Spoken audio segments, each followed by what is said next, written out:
Chapter 378. In the hall of the trial gate, the mystic sword spirit, who was resting on the sofa, suddenly opened his eyes and saw a large group of people in white robes walking in one by one from the tunnel. They came pretty fast. Luomi's sword spirit muttered. Then he walked to the front of the white-robed man and stood in front of Luomi's sword spirit. Your Excellency Luomi, long time no see. May Allah bless your health. Afundi Muhammad, I didn't expect you to be the one leading the team this time. Weren't you imprisoned by your sect leader? Why are you released so soon? The mystic sword spirit sneered. Obviously, he didn't like this Afundi.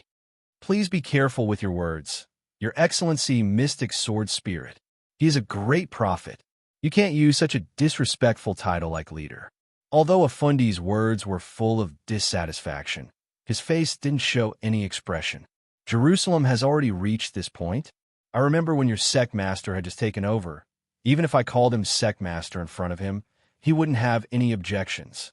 What's wrong? Now that your wings have hardened, you think you can stand alone among the humans? The mystic sword spirit didn't even look at Afundi.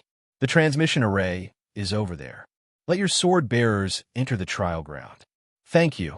Afundi nodded at the white-robed sword bearers he brought. All the sword bearers lined up in an orderly manner and entered the trial formation one by one from the quantum transmission array. 27 people.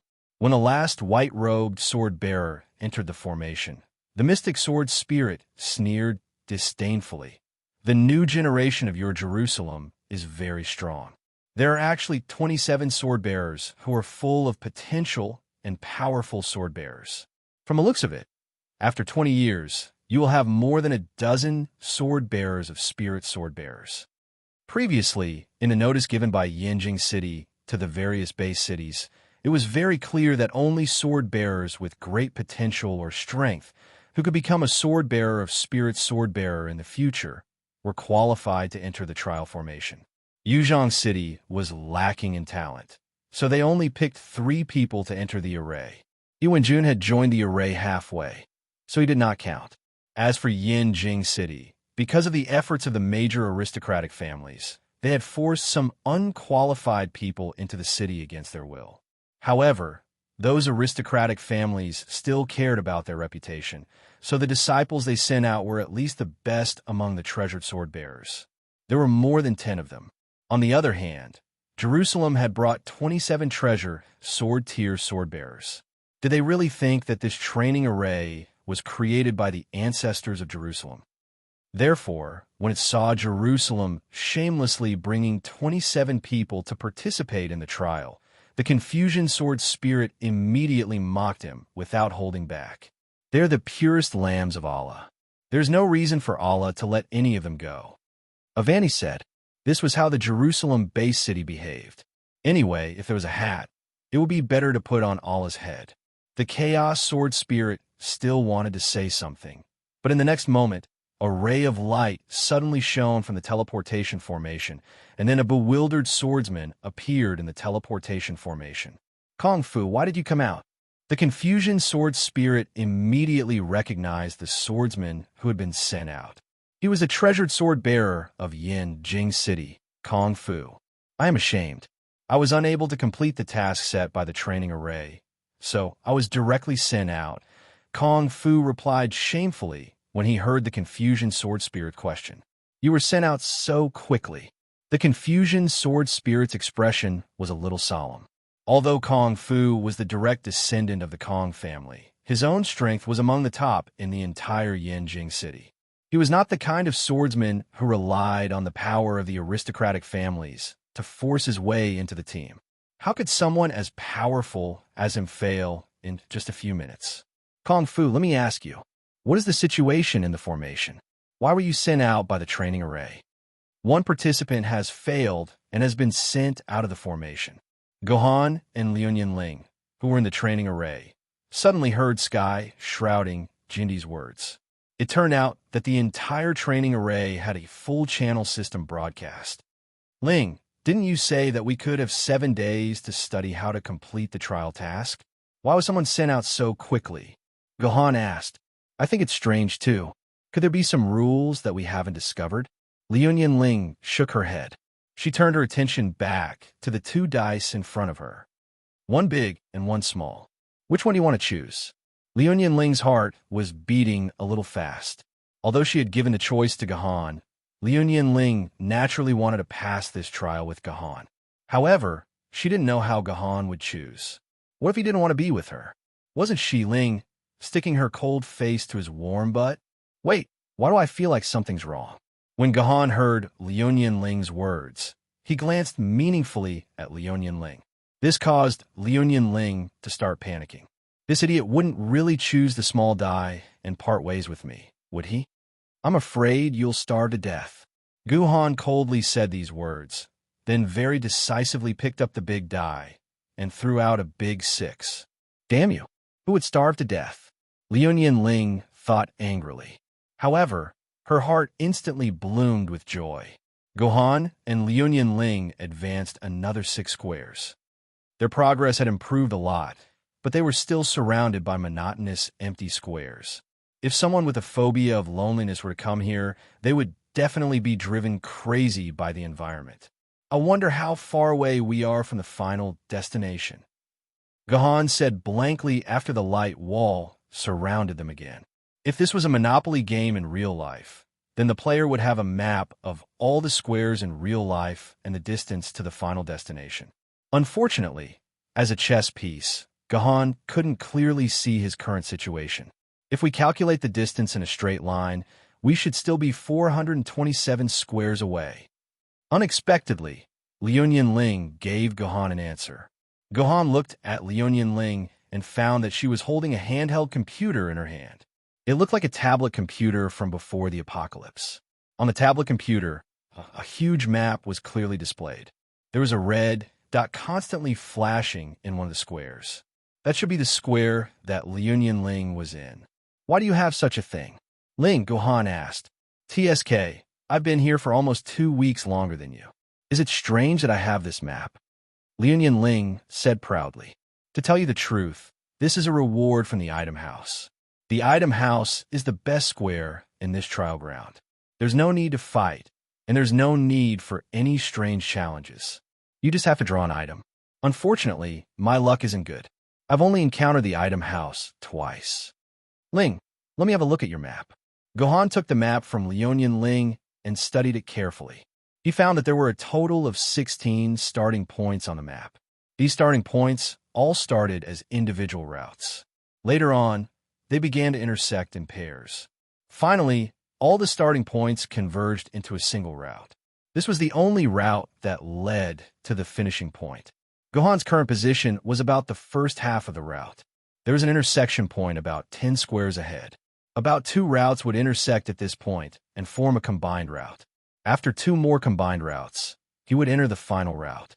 In short, if everything went smoothly and the result was a 6, he would have to cross at least 427 squares and roll the dice 72 times to reach the finishing point. This would take at least 2 or 3 days to complete. Ling, haven't you been here for 2 weeks and completed more than 40 trials? Why are you still stuck at this position?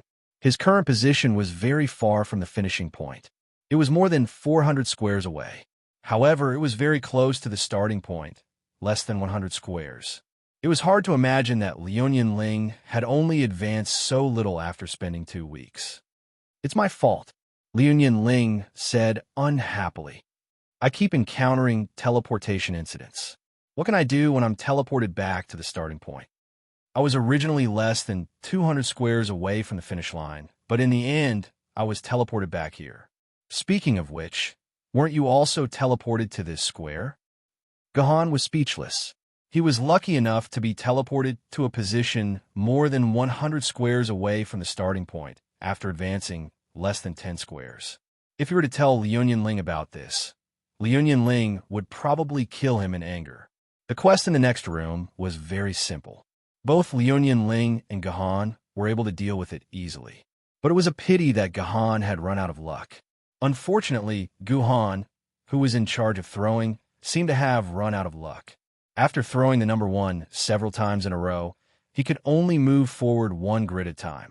Although the trial quests he encountered were not difficult, the speed at which he moved forward suddenly dropped a lot. This continued until Gu Han threw the number 1 again and entered the next grid. Countless cards flew out from the small bar counter and circled around Gu Han and Liu Ling. The word event was written on the back of the cards. It was obvious that Gu Han and Fleeting Time had entered the event room again. Chapter 379.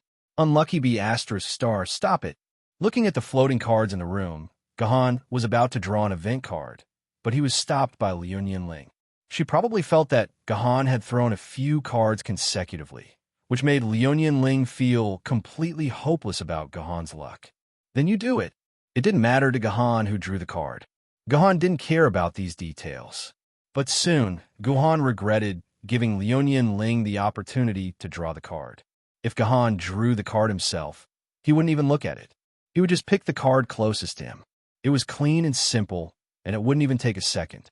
But for Liu Ling to draw the card, it was like a woman putting on makeup. In reality, she took out a compass to measure the position, then drew out the Carlo card to measure the luck, and finally took out the Book of Changes to calculate the metaphysics. In short, she made thousands of calculations and dilly-dallying for about 20 minutes before finally coming to a result. Gu Han was a little puzzled. Why didn't he think that Liu Ling was so long-winded before? According to the final calculation, it seemed that there were 2 cards that were the best choices. Liu Ling hesitated for a long time and finally drew the card closer to Gu Han. Immediately, the rest of the cards flew into the small bar counter. Event card. Encountering injustice. One of you accidentally fell into a manhole and both your legs were broken. Please choose a participant. He will lose the ability to move after 5 throws. What the hell is this? Liu Ling was so angry that she dropped the card in her hand on the ground. This was the card that she had painstakingly chosen. She had just said that Gu Han was unlucky, and now she was slapping herself in the face. Liu Ling was angry. Gu Han was expressionless after learning the contents of the card, but Liu Ling still felt that every little tadpole on Gu Han's body was mocking her. What are you laughing at? It's all your fault. I wouldn't have chosen that card if it wasn't for the fact that it was closer to you. It's all your bad luck. Fleeting Time Ling tried to shift the blame to Yi Si.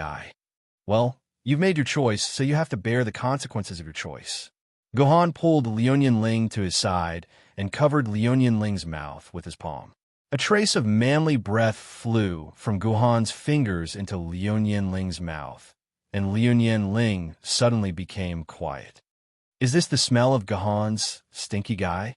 I feel a little intoxicated. Aya, there's obviously a bit of sourness in this smell. Liu Ling had some small calculations and small fantasies in her heart. Unfortunately, these small calculations and small fantasies didn't last long. They were ruthlessly shattered by Gu Han's next sentence.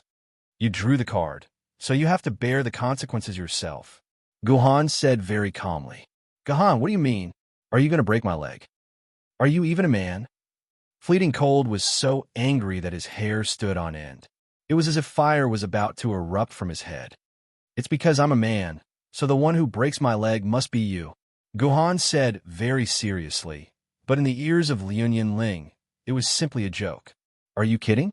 Because it's a man, so the one who breaks his leg must be a woman? Since when was there such a logic in this world? Which country's logic came from? The Green Sect? Don't get excited. Gu Han pressed his hands on Liu Ling's shoulders. I want to hold you, but I don't want you to hold me. Do you understand? What do you mean you hold me, and I'll hold you? Liu Ling's ears began to turn red. This Gu Han, why did he suddenly say such words? Isn't the change a bit too fast? Of course, if your leg is broken, then I have to hold you to continue moving forward. Gu Han stroked Liu Ling's hair. I'm a man. How can I let you hold me? It's better to kill me. Oh. Liu Ling didn't speak. She felt that if she let Gu Han hold her all the time, well, she was thinking about some messy things.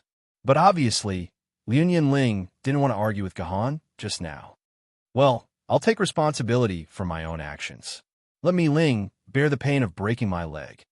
After saying this, Liu Ling felt a distant pain passing through her leg bone. Then she lost the strength to support her body and began to fall directly to the ground. Gu Han reacted quickly. At the moment when Liu Ling was about to fall, he directly stretched out his arm to hold Liu Ling's waist. He held Liu Ling in his arms like a princess, so that Liu Ling's small face was pressed against his chest. Sure enough, it's more comfortable to be held. Smelling the scent of Gahan, Liu Ling couldn't help but want to fall asleep in his arms. Guhan smiled and released his sword energy to hit the die that appeared again. The die fell to the ground and finally rolled out a 6. It seemed that Guhan's bad luck had run out. However, in the next room, Gahan wasn't so lucky. The trial prompt on the small bar indicated that this was the most basic 3-star combat trial room. When Gahan's opponent, Yuan Ko, appeared, Gahan could only smile bitterly. This time, his opponent was actually an acquaintance. It was the bronze saint, Light Fong, who had voluntarily admitted defeat. Oh, what a coincidence. We meet again. Light Fong actually remembered Gahan. When he saw Gahan holding Liu Ling, he said enviously, "I haven't seen you for half a day, and you actually managed to hook up with such a beautiful girl." Gahan rolled his eyes. "You're just a memory fragment. What's there to be envious about? Can you hook up with a girl like that? So it's you and I fighting again." Gahan felt that this was pretty good. Previously, Light Fong had retreated without a fight when he met Heaven E. If Heaven E appeared again, the result would probably be the same. Yeah, my luck is a little bad. I originally wanted to vent my anger by teaching a few sword bearers a lesson. I didn't expect to meet Lady E again. Please release Lady E. As long as I see her, I can leave. Yes, everything seemed to be going smoothly. As long as he released Heaven E, he would be able to win. How simple. However, the prerequisite was that Heaven E was willing to fight for Gahan. If Heaven E didn't want to fight, then there would be a problem. Therefore, it went without saying that Heaven E refused to fight for Gahan. The reason was very good. Heaven E seemed to have fallen asleep. When Gahan called out to her through the sword mark, he could only hear the sound of her snoring. As for whether Heaven E was really asleep, it was a question of the benevolent and the wise. "Forget it, I'll do it myself." Gahan shook his head. He planned to find a place to put Liu Ling down and use Heaven E to fight. "So you're a sword master. No wonder you can control Lady E." Seeing Gahan standing against him with his sword, the bronze Saint Seiya sighed in admiration. Then he shrugged his shoulders apologetically. "Sorry, but when fighting against us memory fragments, sword bearers are not allowed to fight on their own." "Why?" Gahan was stunned. He couldn't fight on his own. "Because I'm a memory fragment. I originate from the memories of the sword bearers." Light Fong smiled bitterly. Just like how vampires are afraid of light, we memory fragments are most afraid of coming into contact with real humans like you. Your bodies are like a whirlpool. The moment you come into contact with my body, the memories that make up my body will be absorbed into your brain. This way, our memory fragments will naturally weaken. You humans will also become mentally deranged because of the influx of memories from other species. If you're not careful, you might even become mentally ill. That's why the trial formation forbids us memory fragments from coming into contact with humans. We can only fight against your sword lady. If it's possible for your body to come into contact with me, I have the right to activate the formation and throw you out. You'll automatically be judged to have failed. Do you really want to do this? Light Fong's explanation was very detailed. Gahan wasn't stupid. He naturally wasn't willing to be thrown out just like that. So he gave up on fighting. But if he couldn't fight, and Heaven he wasn't willing to fight, then who else would be willing to fight?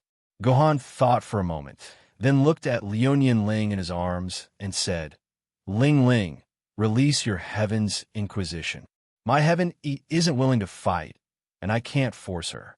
Your Heaven's Inquisition strength is second only to Heaven E and Fishbowl Sword, so defeating this Saint Seiya shouldn't be a problem." Heaven's Inquisition. Liu Ling blinked her eyes. When have you ever seen Heaven's Inquisition appear by my side? Indeed, when Liu Ling and Gahan were together, Heaven's Inquisition would always quietly follow by Liu Ling's side. Just like Qing Pin, it rarely stayed in the scabbard. But ever since he met Liu Ling, Gahan hadn't seen Heaven's Inquisition at all. Su Tianyuan, that coward, should have already told you. I was chased by an earth bear the entire way, and in my panic, I ran into the trial formation. Previously, in order to buy time for me to escape, Heaven's Inquisition risked damaging its blade to buy me 5 seconds of time. Only then could I escape into the formation.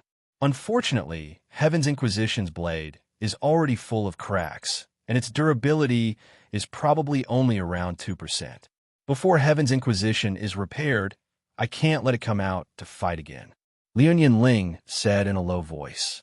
It seemed like Heaven's Inquisition's injuries made Liu Ling feel very guilty and sad. After all, Heaven's Inquisition had become like this in order to protect Liu Ling. Heaven's Inquisition really can't participate in the battle. Gahan didn't expect Heaven's Inquisition to be in such a state. Of course, he wouldn't have any ideas on Heaven's Inquisition. But this way, Gahan, Liu Ling, Heaven's Inquisition, and Heaven E, the 4 strongest combatants, couldn't fight against Guangya. The only ones who could fight were the ancient sword Grade Qingpin sword and Liu Ling's Isian sword. The Isian sword was directly eliminated by Gahan. Once it was released, it might fight Liu Ling for 300 rounds. Why would it be willing to fight for Liu Ling? In other words, the only one who could fight was Qingpin. Gahan narrowed his eyes and grabbed the hilt of Qingpin's sword. He pulled her out of the scabbard, and with a flash of light, the cute Qingpin appeared once again. She was grabbed by the soft flesh on her neck by Gahan. She looked at Gahan with puffy eyes and asked, "Gahan, is it time to eat?" But the strange thing was, it seemed like Qingpin wasn't the only one who was pulled out. The other tiny thing was also hugging Qingpin tightly, like a bunch of incense sticks. Together with Qingpin, they were pulled out by Gahan. Chapter 380. Little Yin, why are you here? Gahan was completely stunned when he saw the little lowly who appeared with Qingpin. She was Gahan's sister, Guyan. She had also entered the trial array. Gahan remembered clearly that before he left Guyan the campsite and asked the 2 famed sword-rank swordbearers from the Yanjing headquarters city to look after her. The 2 famed swordsmen agreed very readily. Although he was still a little worried, Gahan had no choice but to leave Guyan in the camp. Why would she suddenly appear with Qingpin? This was too illogical. Gahan suddenly remembered that after he left the camp, Qingpin had said that she had left something in the camp and had to go back to get it. Gahan did not suspect anything. Naturally, Qingpin had gone back. When Qingpin returned, she turned into a stream of light and entered Gahan's scabbard. At this time, Gahan felt a little strange. Qingpin did not like to stay in the scabbard. Her favorite place was the baby pouch in front of Gahan's chest. Because the sword maiden could not appear in the form of a young girl, Gahan was about to persuade Qingpin to enter the scabbard first. He did not expect Qingpin to enter the scabbard of her own accord. Although he was puzzled, it saved Gahan a lot of time and saliva. Gahan did not think too much about it and directly entered the trial array. It was only when he brought Qingpin out that he realized something was wrong. It seemed that Qingpin had returned to the camp, not because she had forgotten something, but because she wanted to bring Guyan with her. Rushing into the scabbard was not out of conscience, but to quickly cover up Guyan's tracks. Poor Gahan now understood what had happened. What's going on? Why is little Yin in your scabbard? Guhan grabbed the poor girl's neck and lifted her up to the same height as his face. He questioned her fiercely. Gahan, Qingpin is hungry. Let's eat first. Qingpin wants to eat braised pork and crispy pork. Qingpin rolled her eyes and began to use her usual cute skills.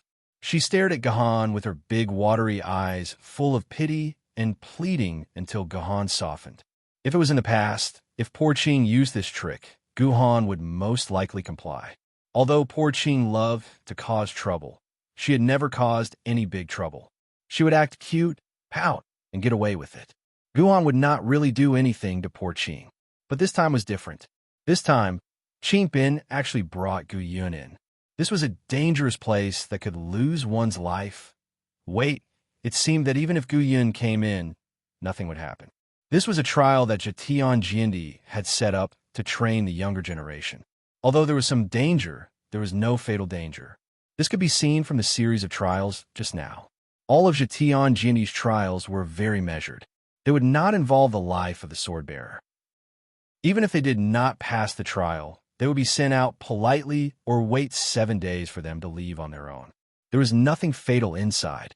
The simplest example was this memory fragment in front of him. Saint Seiya Yuan Ko, Light Fong, as the target of the battle, could only watch helplessly as Gahan dealt with this mess. He did not have the slightest intention of making a move. If Light Fong attacked at this time, at the very least, Gahan would be in trouble. It could be seen that Light Fong was also afraid of harming human's life, so he did not make a move. Instead, he quietly waited for Gahan to finish dealing with this mess. This was very obvious. This large formation was a relatively safe place. As long as Guiyun looked after it well, there was still a guarantee of safety. Damn you, Gahan. You're hurting Qingpin. Suddenly, Qingpin's expression became a little sad. His eyes and nose were all squeezed together. Only then did Gahan notice that he had probably pinched Qingpin's neck for too long. This cute guy was really hurting. This time, Gahan was starting to feel a little heartache. Plus, Guiyun's safety shouldn't be a problem. With a cold snort, he turned the pinch into a hug and hugged Qingpin. Stinky Gahan, I'll bite you. The indignant Qingpin began her revenge. She lowered her head and fiercely bit Gahan's arm. She was really strong, so much so that Gahan felt like his flesh was about to be bitten off. Where did this cheater get so much strength? Gahan wanted to shake off Qingpin's teeth, but he found that she was really strong. If he forcefully shook her off, he reckoned that Qingpin would fall to the ground. Helpless, Gahan could only use his trump card. Gahan bent his head, stuck out his tongue, and gently licked the inside of Qingpin's ear. Then, all the hair on Qingpin's body stood up, and every muscle began to twitch slightly. He rolled his eyes, loosened his mouth, and drool began to drip down. This was the absolute weakness of Qingpin that Gahan found when he and Qingpin were together. As long as he lightly licked it, Qingpin would lose all fighting ability, and his whole body would be weak and twitch. Well, it felt like he was doing that. So, Gahan would not use this trick unless he was forced to. This made Gahan feel a strong sense of evil. So comfortable. Gahan, I want more. Qingpin kept drooling and kept repeating this sentence. This was the reason why Gahan felt like evil. After giving Qingpin a lick, Qingpin seemed to have become a Lolita or a Lolita. In short, this state of Qingpin made Gahan uncomfortable all over. Gahan bent down and picked up Guiyun from the ground. At this time, Guiyun should have recovered from her stiff state, and her body became soft again. Her eyes were rolling, and no one knew what she was thinking. Tell me what's going on. Gahan held Qingpin in one hand and Guiyun in the other. He stared at the two of them seriously. Guiyun, how did you get into Qingpin's scabbard? This was the question that Gahan wanted to figure out the most, because it seemed that Guiyun had followed him into the trial array through Qingpin's scabbard. This posed a very serious problem. Why was Guiyun able to stay in Qingpin's scabbard? This was a very serious problem, and it might even change the structure of the entire human world. The technology of dimensional pockets had been developed for more than 700 years. From the invention of the first dimensional pocket to the present day, countless scientists had wanted to achieve an unprecedented goal: to put humans or animals into a dimensional pocket, put them in alive, and then release them alive. If this goal could be achieved, humans' mobility, escapability, combatability, and all other aspects of abilities would be greatly improved. The simplest example was to send a sword-bearer who could move at high speed and shuttle through the void to sneak into Yuan Ko's base camp, and then release the sword-bearer in a large dimensional pocket to launch an explosive surprise attack on Yuan Ko. Before Yuan Ko and other areas could react, the sword-bearer would be beheaded with absolute power. Another example was when escaping. As long as each sword-bearer rolled up their dimensional pocket, they could carry all the humans around them. The success rate of a sword-bearer's escape was definitely much higher than that of ordinary people. In this way, when the Great Invasion could not be resisted, ordinary humans with a mortality rate as high as 99% could still have a chance of survival. Once the dimensional pocket could carry living creatures freely, the entire human social structure and other aspects would be strengthened, and the possibility of humans winning would be greatly increased. Therefore, for a long time, human scientists and forging grandmasters had invested a lot of energy into this problem. However, there had been no major progress for 700 years. As long as a living creature entered the dimensional pocket, it would die within 0.01 seconds without any luck. Until now, scientists were no longer willing to research this topic, as the results of the research were destined to fail. Scientists asserted that unless a human could understand the nature of dimensional space and analyze its structure, it would be possible to find a way to allow humans to survive in dimensional pockets. However, the problem was that if humans could analyze the structure of the dimensional space, they would be able to strangle the source of the dimensional rift, preventing Yuan Ko from entering the human world through the dimensional rift. As such, Yuan Ko would die in the hands of humans sooner or later, and the world could return to its original peaceful state. Why would they need the dimensional pocket to escape? When Gahan suddenly realized that Gu Yun had run out of the Qingpin sword scabbard, he was shocked. So was Liunyun Ling, who was behind Gahan. She was also staring at Gahan and Gu Yun, waiting for Gu Yun's answer. The answer to this question was too crucial and important for humans. This was because the Sword Lady's scabbard and the dimensional pocket were essentially products created by the same principle. The space inside was the same as the space inside the dimensional pocket. They were both dimensional spaces. If Gu Yun could enter the scabbard and come out alive, she would definitely be able to enter the dimensional pocket and come out alive.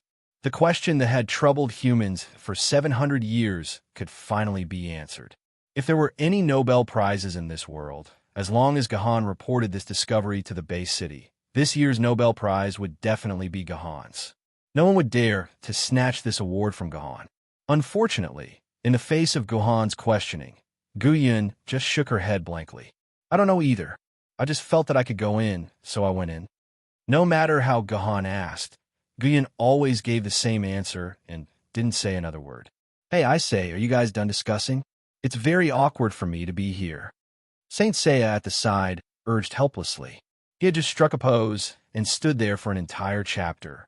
This was really too awkward, and he would rather not appear. Forget it, we'll talk about this later. Gahan put Gu Yun aside and placed Qingpin on the ground.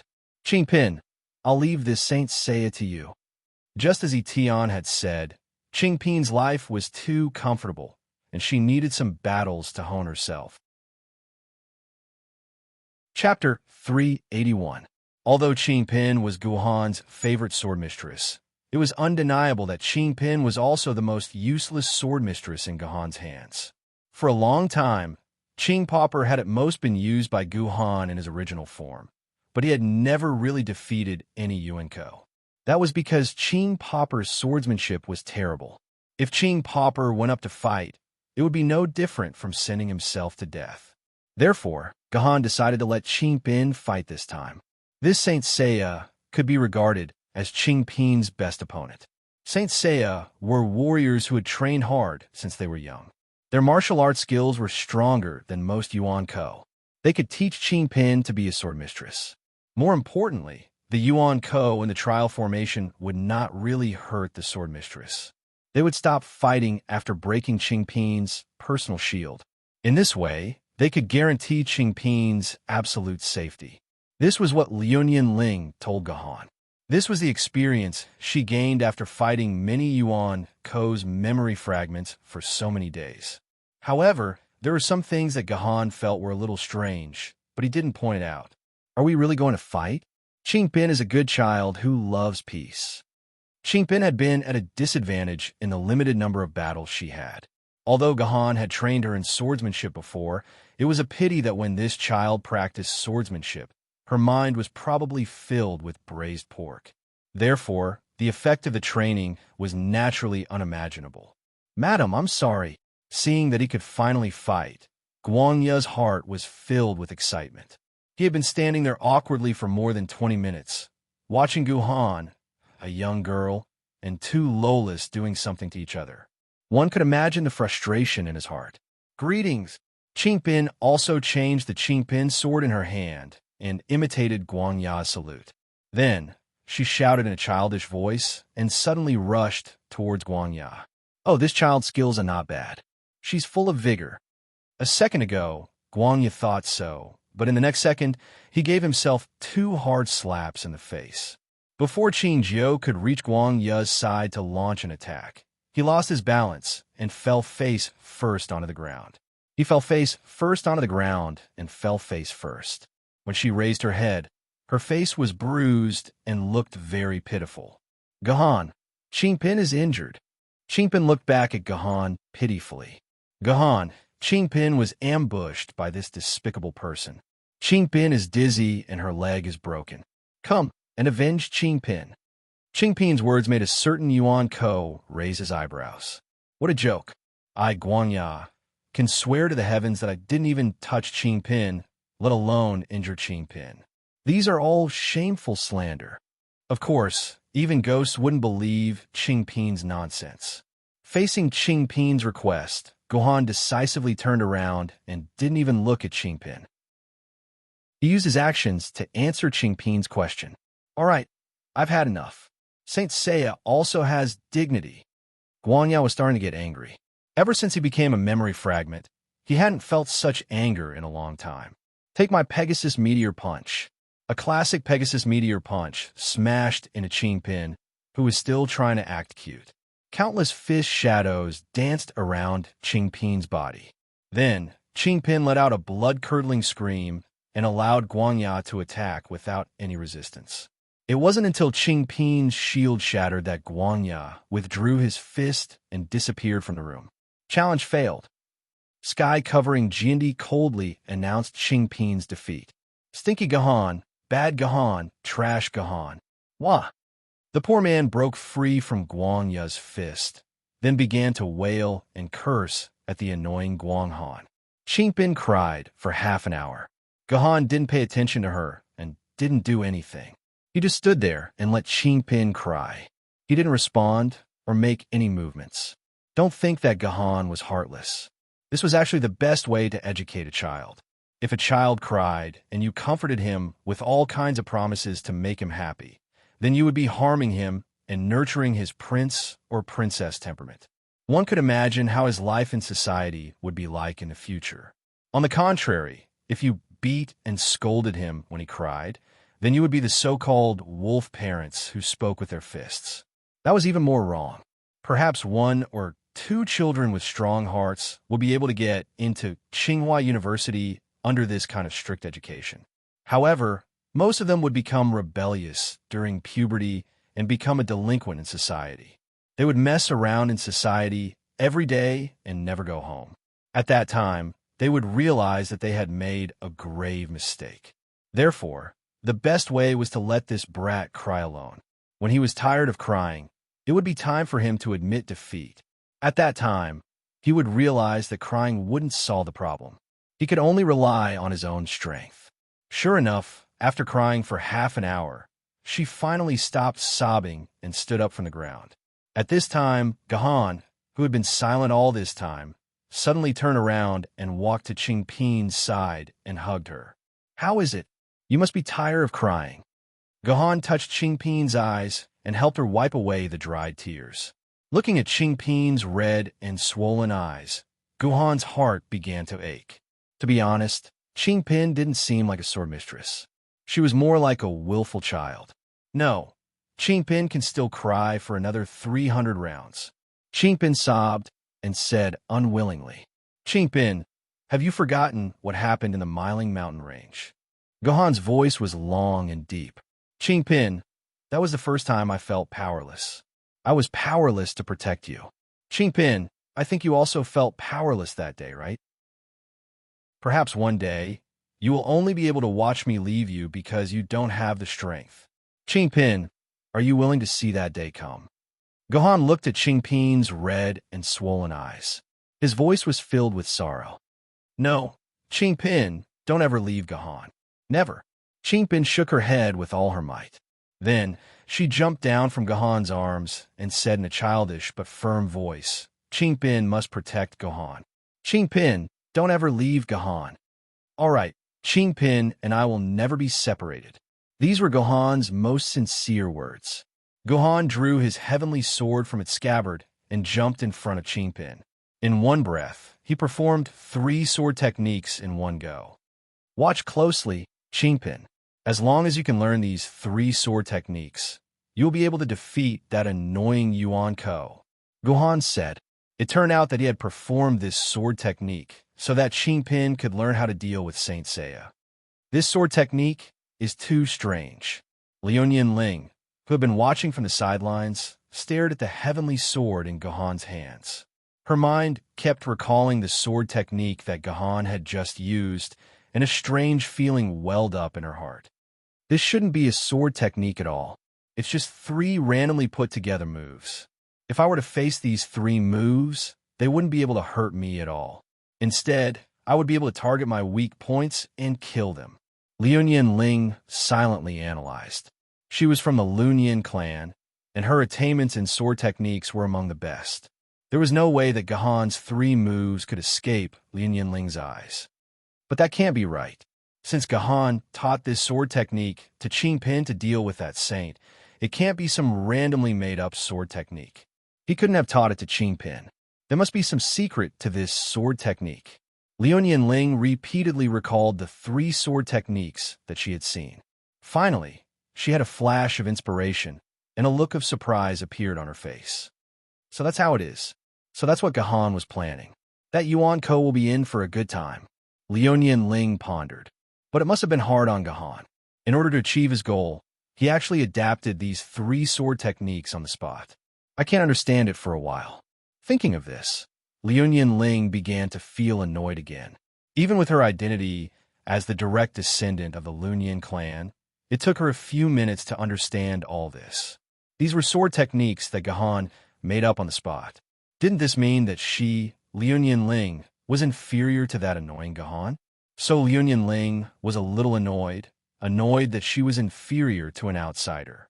But immediately, Liu Ling felt secretly delighted, because in this way, it seemed that some old fellows had lost many reasons to stop her and stop her from being together with Gohan.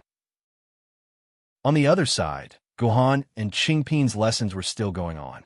When Qingpin really decided to learn something, the potential that erupted from him made even Gohan afraid. In less than 5 minutes, Qingpin had learned 90% of the sword technique that Gohan had shown him. The remaining 10% was only because Qingpin's body was too small and he could not use some of the details of the sword technique. So, after Gohan tailored Qingpin's body, Qingpin successfully learned all 3 sword techniques. He could even vaguely see some signs of sublimation. Qingpin had actually sublimated the sword technique with his own instincts. This was a very impressive talent. This meant that Qingpin's talent in swordsmanship was even greater than Gohan's. Let's begin, Qingpin. Gohan placed his hand on the small bar counter again. Qingpin looked at Gohan and nodded vigorously. Then, Gohan tapped the small bar counter, and the light wall opened up again. Saint Seiya from before, Light Tooth, appeared in the room again. What's wrong? Have you still decided to let Lady E be my opponent? Light Tooth naturally thought that after he had beaten up that young sword lady, Lady E, it was only natural that he would switch to Lady E. However, the one standing in front of Light Tooth was still that little lowly Qingpin. Young lady, you should go back and switch with Lady E. I will immediately admit defeat and leave. Light Tooth said helplessly. He did not want to waste his time on Qingpin at all. Qingpin has already mastered an unparalleled divine technique. Despicable Yuan Ko, I Qingpin's unparalleled, heroic, invincible, invincible, invincible, invincible, and invincible first form of Qingpin's godly sword. Qingpin smoothly spat out a long string of lines. Hey, you're too bored. Why do you have to teach Qingpin this stupid thing? Liu Ling was speechless. I didn't teach him.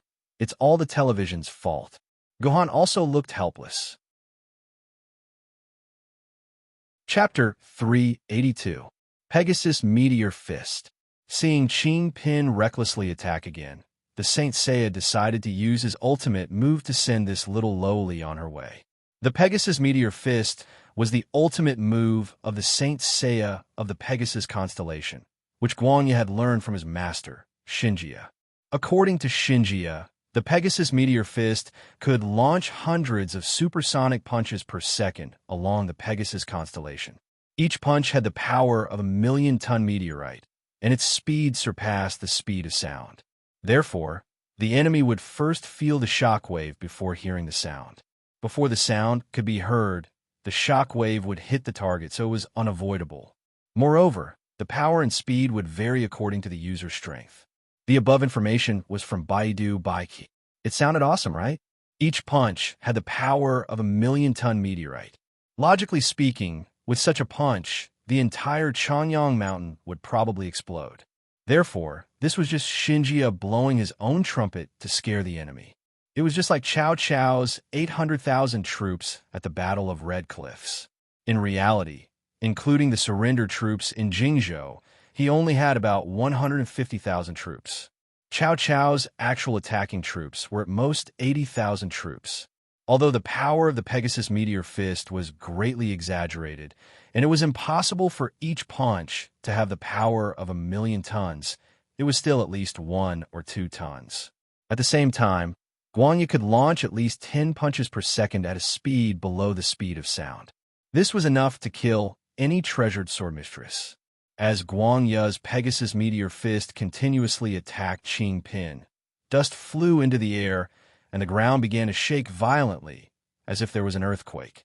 There were even cracks that extended from the location of the battle to Gahan's feet. Haha, little lady, you should just admit defeat and switch to Lady Etienne. After attacking for about half a minute, Guanya stopped, panting heavily. The Pegasus Meteor Fist was powerful, but it also consumed a lot of energy, and it consumed even more energy from the Pocket Universe. After using the Pegasus Meteor Punch for half a minute, the light-tooth small universe had already dimmed by about half. This meant that the light tooth had already lost about half of its small universe's power. On the other hand, Qingpin's condition wasn't much better. Her body was covered in dust, and her originally smooth and cute face was covered in bruises. Her left arm was bent strangely, which meant that Qingpin's left arm had been seriously fractured and twisted. Fortunately, although Qingpin's personal shield was full of cracks, like the glass screen of a mobile phone that had fallen to the ground, the personal shield was still there. That was enough. This meant that Qingpin could still fight. This was a very impressive achievement. Previously, when Qingpin faced Guangya's attacks, she couldn't fight back at all. She could only let Guangya's fist attack hit her personal shield nonstop. Guanya didn't even need 2 to 3 seconds to break Qingpin's personal shield. But this time, Qingpin resisted for a full 30 seconds. Relying on the 3 sword techniques that Gahan had just taught Qingpin's strength increased by more than 10 times in one go, and she survived Guangya's brutal attacks. Very impressive, little lady. Guangya's gaze towards Qingpin was no longer filled with disregard and helplessness like before. His eyes were filled with fighting spirit, and his entire body gradually became hot-blooded. This was the attitude he had when facing his opponent seriously. Little lady, I didn't expect that in the short span of an hour, your strength would increase so much to be able to withstand my Pegasus Saint Seiya's complete sure-kill technique, Pegasus Meteor Fist. But that's all you can do. As long as my fist is still moving, as long as my holy garment is still there, as long as my fighting spirit and my hot-bloodedness are still there, I can use Pegasus Meteor Fist without limit. And you won't be able to withstand a second attack from me. Little lady, do you still want to persevere? Guanya suddenly let out a thunderous roar. You definitely won't be able to withstand my Pegasus Meteor Fist again. Qingpin didn't say anything, but instead took out a crunch and stuffed it into his mouth. Using those sword techniques just now made Qingpin hungry, so he quickly ate something high in protein to replenish his strength. Then bear the wrath of Athena. Eat my Pegasus Meteor Fist. Guanya was agitated by Qingpin's attitude, and he let out the trademark Chinibu roar of a Saint Seiya. Then his battle-strength sword, and a sky full of fist shadows appeared in the sky once again. The powerful Pegasus Meteor Fist was displayed in front of Qingpin once again, and this time, Qingpin's protective shield definitely couldn't withstand Guangya's Pegasus Meteor Fist. In an instant, Qingpin was in absolute danger. However, the sky full of fists suddenly collapsed on their own before they could even touch Qingpin. Yes, the fists collapsed on their own. Guangya, who was attacking, suddenly knelt on the ground. His forehead was dripping with hot beads of sweat, and his fists were constantly bleeding scarlet blood. Why are my fists like this? Guangya said in disbelief. If one took a closer look at Guangya's fists, they would discover that they were densely covered in some small veins. If one didn't look closely, one would think that these veins were Guangya's own fingerprints. At first, Guangya thought so too, so he could use the Pegasus Meteor Fist without any qualms. However, the moment the power of the small universe filled his fists, the fingerprint-like veins instantly exploded. Guangya's fists exploded like tomatoes, and blood flowed continuously from his fists. Batty, you've finally seen Qingpin's power. Seeing his opponent kneeling on the ground powerlessly, Guangya didn't even dare to use his hands to support his body, because the moment his hands touched the ground, the intense pain would be unforgettable to anyone who experienced it. Let me ask you, what did you do to my fists? Guangya gritted his teeth and asked hatefully. Idiot, you can't even tell? Then the kind Qingpin will tell you. Qingpin began to explain proudly. Yes, according to all novels, movies, and anime, the villain had to explain the ins and outs of the story to the protagonist, or he had to explain the principles behind his moves to the protagonist and how powerful they were. Oh, this was a very normal thing, and there was nothing to complain about. Gohan said that your fists look very powerful, and you can throw more than 10 punches in a second. The power is terrifying, but it's not a power you can control. Your willpower and thoughts can't control your fists at all. But in order to master the Pegasus Meteor Fist, you used an opportunistic method. That is, you didn't even consider using your thoughts to control your fists, but use your muscle memory to control your fists. You practiced the same fist path tens of thousands, or even hundreds of thousands of times so that your muscles could remember the Pegasus Meteor Fist, and then use the Pegasus Meteor Fist. So, this isn't your fist technique at all. You're just using a fixed routine, and the landing points of your fists are all traceable. So, Gohan customized a set of sword moves for Qingpin. As long as Qingpin uses these sword moves according to the routine, he can perfectly block all of your attacks. The wounds on your fists are caused by my Qingpin sword attacks on your fists. If it weren't for your high defense and your skin being as hard as iron, Qingpin would have already chopped off your fists. Lu. Qingpin finished explaining and naughtily stuck out his tongue. So that's how it is. So you've already seen through me. Guangya smiled bitterly. But I have to correct you. I've really mastered the Pegasus Meteor Fist, and I can also control my fists. Unfortunately, I'm just a memory fragment. When I faced Lady E, I only used the Pegasus Meteor Fist once before I was defeated. So, the memory fragment could only use this routine once. If it weren't for this, you wouldn't have been able to defeat me. Oh. Qingpin nodded his head forcefully, indicating that he agreed with Guangya's words. However, he immediately stabbed Guangya in the chest. But you still lost. You lost to the powerful Qingpin. Come, you must want to know what powerful sword technique you lost to, right? Then, Qingpin will be merciful and tell you. This is the unparalleled, heroic, invincible, and invincible first form of Qingpin's godly sword. Qingpin arrogantly recited the name of his technique again. It seemed like Qingpin really liked the name of this technique. She actually recited it without missing a single word. To think that she could remember such a long name without making a single mistake. No, I can't lose to such a stupid technique. Little lady, I want to show you the true strength of a saint. Burn, my little universe. Guangya's entire body seemed to start burning. A raging willpower surged out of his body, and a suffocating force gradually gathered on his fist. This was the ultimate technique of a saint. Burning one's own universe would allow one to obtain godlike strength that was several times or even tens of times greater than one's own strength. Go! My fist! Pegasus Meteor Fist. It appeared. The ultimate technique of the Pegasus Saint Seiya Pegasus Meteor Fist. This was a powerful technique that allowed a saint to burn his own universe and gather all the power of his fists onto a single point. With this technique, the power of the Pegasus Meteor Fist could be increased by tens of thousands of times. This formed the ultimate technique, Pegasus Meteor Fist. Stop! If you use this technique, your fist will be completely crippled. From then on, you will never be able to use your fist again. Gohan saw this Pegasus Meteor Fist and became nervous. Of course, Gohan wouldn't worry about whether a fist from a memory fragment could be used again. What he was worried about was Chingpin's safety. This Pegasus Meteor Fist was something that Chingpin couldn't block no matter what. In the face of absolute power, Chingpin's sword had already lost the ability to resist. What was even more frightening was that this fist was executed by Guangya by burning his own universe. It was an ultimate technique that surpassed Guangya's strength by a few hundred times.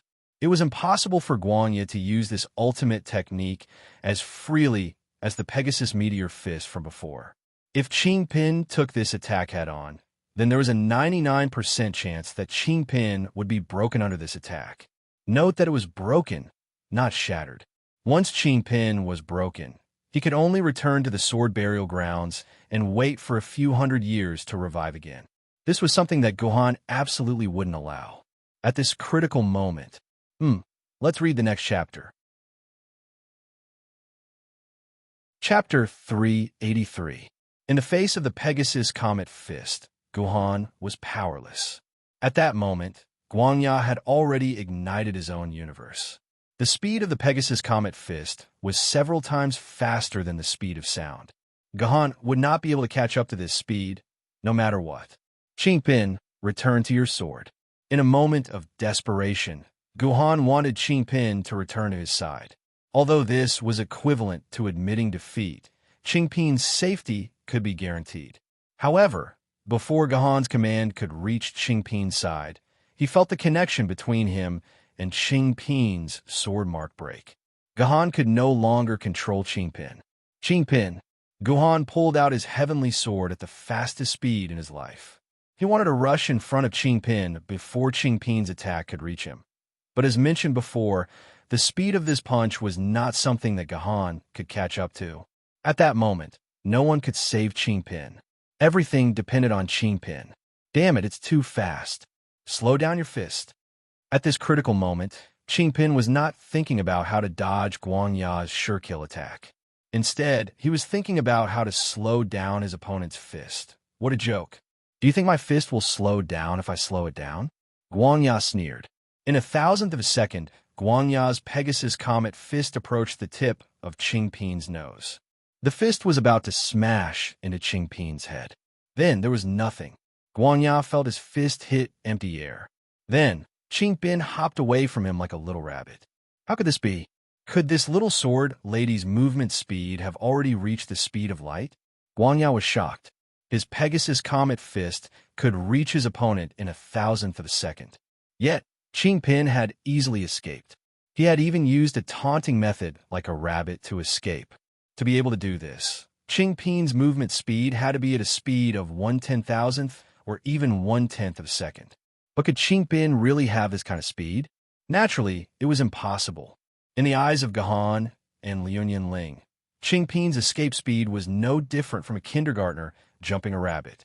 Chingpin had to spend at least 5 seconds to completely escape Guangya's attack range. So, it wasn't that Chingpin's movement speed was extremely fast. Instead, it was that Guangya's punching speed had turned into that of a tortoise. At this moment, time around Guangya seemed to have slowed down by tens of thousands of times. He was like a female teacher in a certain time-stop series in Japan before the Great Calamity, frozen in the position of punching, motionless. But if one observed carefully, they would discover that Guangya was actually still moving. It was just that his speed was on the order of millimeters per second. Eat my Chingpin godly sword, first form. Qing Pin's sword, which had escaped from Guanya, was now facing an opponent who had almost been frozen in time. Naturally, she wanted to take revenge ruthlessly. She used her Qing Pin sword to stab a few holes in her opponent's back. Who asked you to bully the cute Qing Pin and to hit Qing Pin's beautiful face? Even Guhan couldn't hit Qing Pin's face.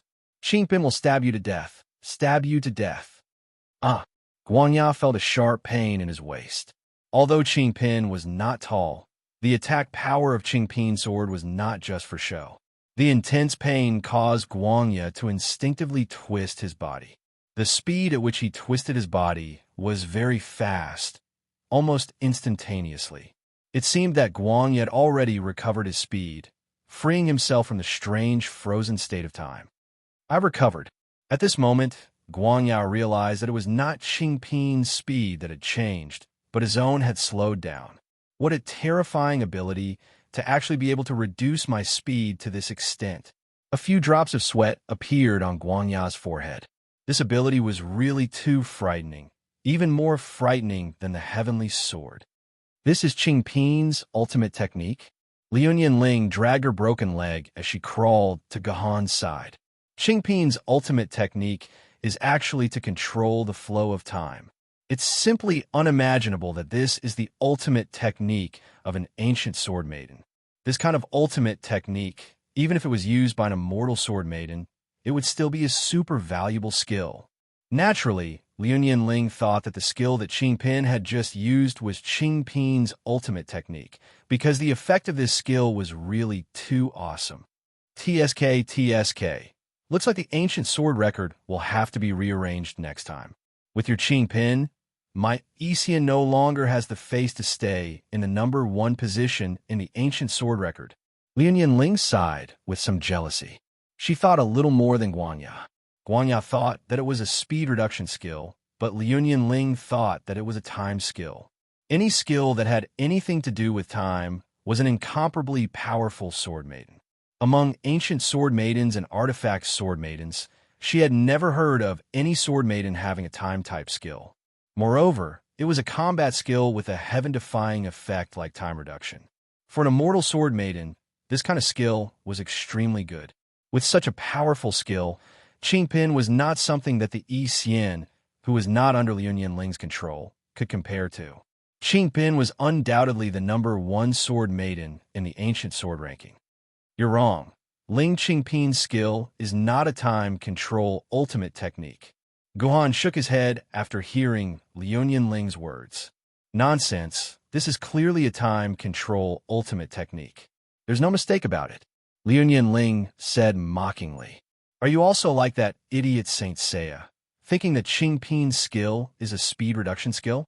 No. Guhan smiled. What I'm saying is that Qing Pin's skill is not her ultimate technique. I used up all the sword scar dust in my hands and only managed to push Qing Pin down to the 3rd stage. How could she have an ultimate technique to use? You're saying that this is Qing Pin's basic skill or advanced skill? Liu Ling's jaw dropped in disbelief. Then how overpowered must her ultimate technique be? No, you're wrong again. Ling Qing Pin's basic and advanced skills are not these, Guhan denied again. Although I can't be sure, this should be Qing Pin's swordsmanship characteristic. Swordsmanship characteristic? Liu Ling didn't know what to say. Every sword maiden had their own swordsmanship characteristic based on their swordsmanship. Generally speaking, martial sword maidens focused on swordsmanship. Confucian sword maidens focused on defense. Murderous sword maidens focused on offense.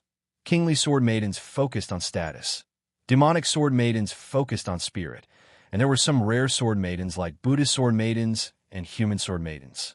Although there wasn't much information on their swordsmanship characteristic, humans could basically confirm that Buddhist sword maidens focused on healing and human sword maidens focused on heaven and earth. P.S. The setting of the swordsmanship characteristic might conflict with the previous sword maiden's swordsmanship characteristics. The author apologizes for this. The author made some discrepancies in the settings at the beginning, which led to this phenomenon. The author was a little careless in the settings at the beginning, so I apologize to all the readers here. In the future, the swordsmanship characteristic will be based on this setting. However, I've never heard of any sword maidens whose swordsmanship characteristic was related to time. If that's the case, then Qingpin is the first sword maiden in the world whose swordsmanship characteristic is related to time. Then what's Qingpin's swordsmanship characteristic? Could Qingpin be a human Dao sword maiden? Liu Ling asked curiously. In her heart, there was a 50% chance that Qingpin was a human Dao sword maiden. This was because there was only one human Dao sword maiden to date, and the swordsmanship characteristic of the human Dao sword maiden was the hardest to determine. Perhaps the characteristic of the human Dao sword maiden included time. No, Qingpin isn't a human Dao sword maiden. Guhan denied Liu Ling's guess once again. Qingpin's swordsmanship has been determined from the beginning. She's a genuine murderous Dao sword maiden. Little sword maiden, that should be your ultimate technique, right? Just like Liu Ling, Guanya also assumed that what Qingpin had just used was her ultimate technique. I know, sword maidens' ultimate techniques are extremely restrictive. Within a short period of time, you won't be able to use that ultimate technique that slowed me down again. Guanya roared as he discovered Qingpin's weakness. You won't be able to use your ultimate technique a second time, but I can use Pegasus Comet Fist again. You won't be able to defeat me. Have a good taste of the fear of Pegasus Comet Fist. Logically speaking, if that was Qingpin's ultimate technique, then Guanya's guess was extremely reasonable. Usually, ultimate techniques had a cooldown period of at least 5 minutes, and a sword maiden wouldn't be able to use her ultimate technique repeatedly within a short period of time. However, the problem was that this wasn't Qingpin's ultimate technique at all. Instead, it was Qingpin's swordsmanship characteristic. Therefore, when Guanya used Pegasus Comet Fist again, he was horrified to discover that he had entered a tortoise-like time deceleration. He could only leave himself wide open, allowing Qingpin to leave a few more bleeding holes on his body. This is Qingpin's swordsmanship characteristic. Although I can't make a 100% judgment, I have a rough idea of what kind of ability Qingpin's swordsmanship characteristic is. Guanya smiled. I've named her swordsmanship characteristic Interception. What do you think? Interception? Liu Ling was stunned. Is it the tribulation of calamity? No, it's the interception of interception. Guanya replied. Interception? Liu Ling silently pondered over this word. Interception of an opponent's ability? For example, cutting off that Saint Seiya's attack speed right now? Perhaps. Guhan nodded his head in agreement. Chapter 384. Guanya naturally lost. After his second Pegasus Comet punch failed, he disappeared from the room. Then, a new die appeared on the small bar counter, which meant that Guanya had completely admitted defeat. Qingpin, who defeated Guanya, also laid on the ground like soft mud. After Guhan fed him half a basin of braised pork in one go, he barely recovered some strength and crawled into Guhan's nursery bag. He was so dizzy that he looked like he was about to fall asleep. Unfortunately, Qingpin couldn't enter the dream that he longed for, because there were still 3 battles waiting for Qingpin. In the next 3 throws of the die, Guhan arrived at the combat room and needed to fight different Yuan Ko. Although these Yuan Ko were all Ghost level and Soul level Yuan Ko, their abilities were much worse than Saint Guanya. If Guanya was considered a mini-boss among Yuan Ko, then the 3 Yuan Kos that he encountered later were just small fries. Although he was facing these small fries, Qingpin still couldn't defeat them by himself. In the process of fighting these 3 Yuan Kos, Qingpin's first battle was bound to fail. Only with Guhan's guidance would he be able to defeat these opponents the second time. But he had to admit that after the battle with the Saint Seiya, Light Fong, Poor's combat ability, or rather his combat attitude, had improved significantly. When Qingpin encountered Yuan Ko, he didn't hug his head and ask for help from Guhan, nor did he foolishly charge forward and slash randomly. Instead, he started to think about how to defeat his opponent. In the end, he still needed Guhan's guidance. However, as the 3 battles ended, Guhan felt that Qingpin had grown a lot, especially when he was dealing with the 3rd Yuan Ko. Qingpin's first battle was already on the right track, and he could fight back and forth with this Yuan Ko. After a dozen moves, he even had the upper hand. In the end, he lost because Qingpin's swordsmanship foundation was too terrible, and he couldn't use swordsmanship flexibly. Gohan believed that as long as he trained him, Qingpin's combat ability and swordsmanship would be able to catch up to an ordinary ancient sword mistress in a short period of time. By the way, when he was fighting with the 3 Yuan Kos, Gohan used his authority as a sword-bearer to give Qingpin an order. During the battle, Qingpin was not allowed to speak. This was because Gohan found that if he wanted to use Qingpin's swordsmanship characteristic, he would have to use his mouth to say it. Otherwise, the swordsmanship characteristic wouldn't be able to be used. At the very least, he would have to mention a certain ability that he hoped the opponent would lose. It sounded very Chinibyu, but that was the truth. In Gohan's memory, the lowly Qingpin had used the swordsmanship characteristic 3 times. The first time was in Yuzhong University's indoor training with the Little Demon Beast. Qingpin was bullied by the Little Demon Beast's ability to fly, and when the Little Demon Beast touched her body, she said that it would be good if he couldn't fly. Then, the Little Demon Beast really couldn't fly.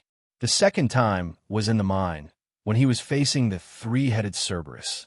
Qingpin, who was riding on the Warhead Cerberus's back, also said, "Qingpin, you're not allowed to spit out this smelly thing again." Then, the 3-headed Cerberus really couldn't spit out any more magic energy balls. The third time was when he was fighting with Light Tooth just now. Qingpin said, "Annoying, you're too fast.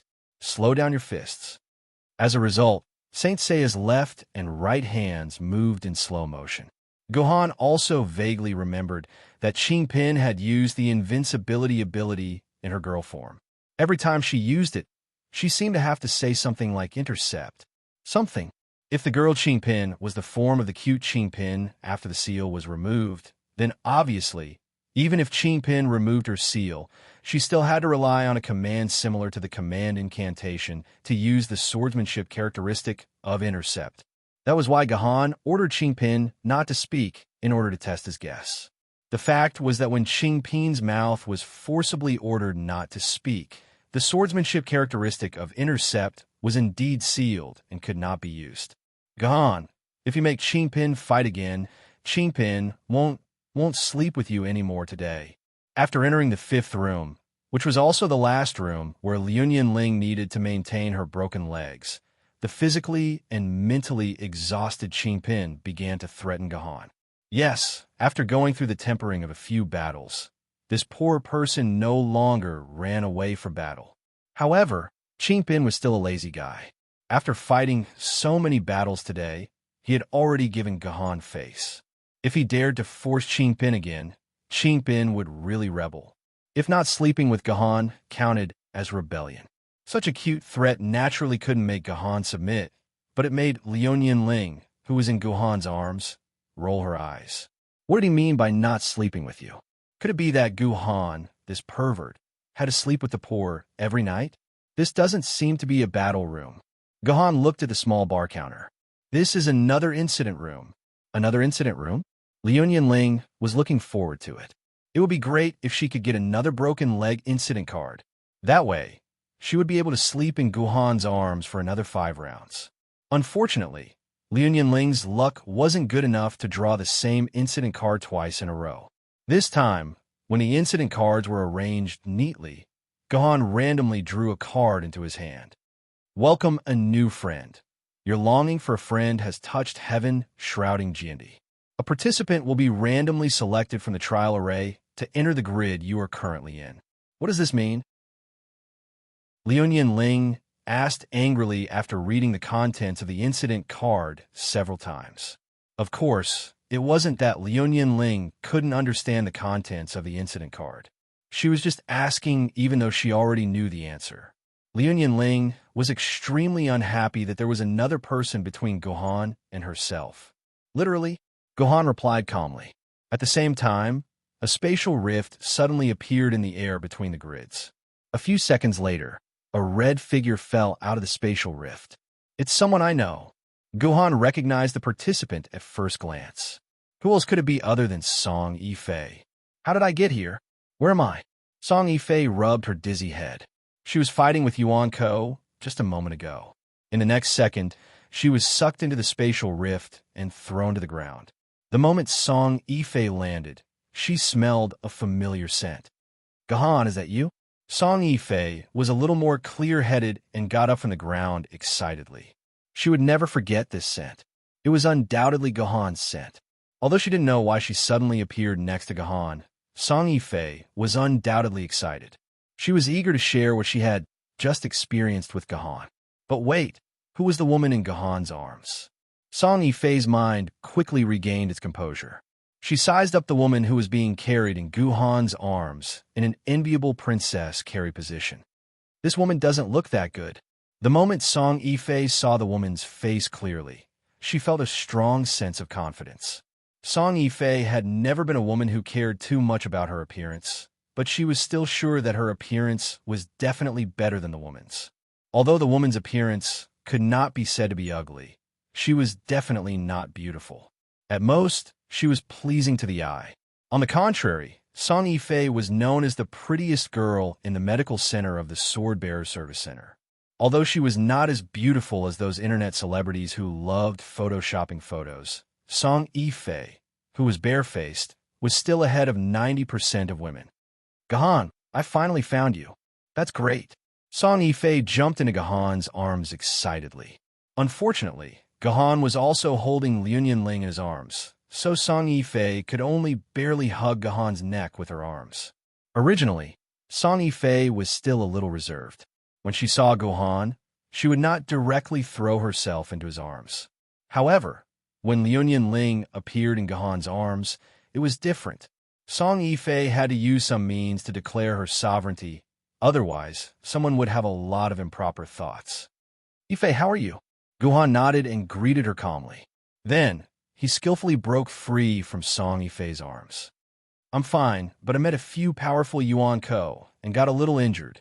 Song Yifei covered her chest as if she was really injured. Needless to say, with her eyes slightly closed and brows tightly furrowed, it was really easy for men to feel pity for her. They couldn't help but want to go up and care for her, comfort her, and protect her. Unfortunately, Song Yifei did not meet an ordinary man, but Gahan, who was not an ordinary man. Being injured is good for you. A sword bearer can't really grow without being injured. Gahan said dryly. His words sounded like chicken soup for the soul in his WeChat moments.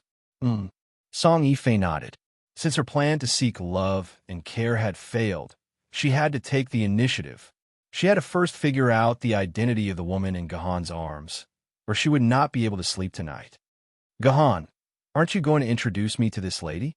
Is she a new friend? The sword bearer in Yanjing City? Doesn't she have long legs? Song Yifei almost asked Gahan why he was holding this woman in his arms.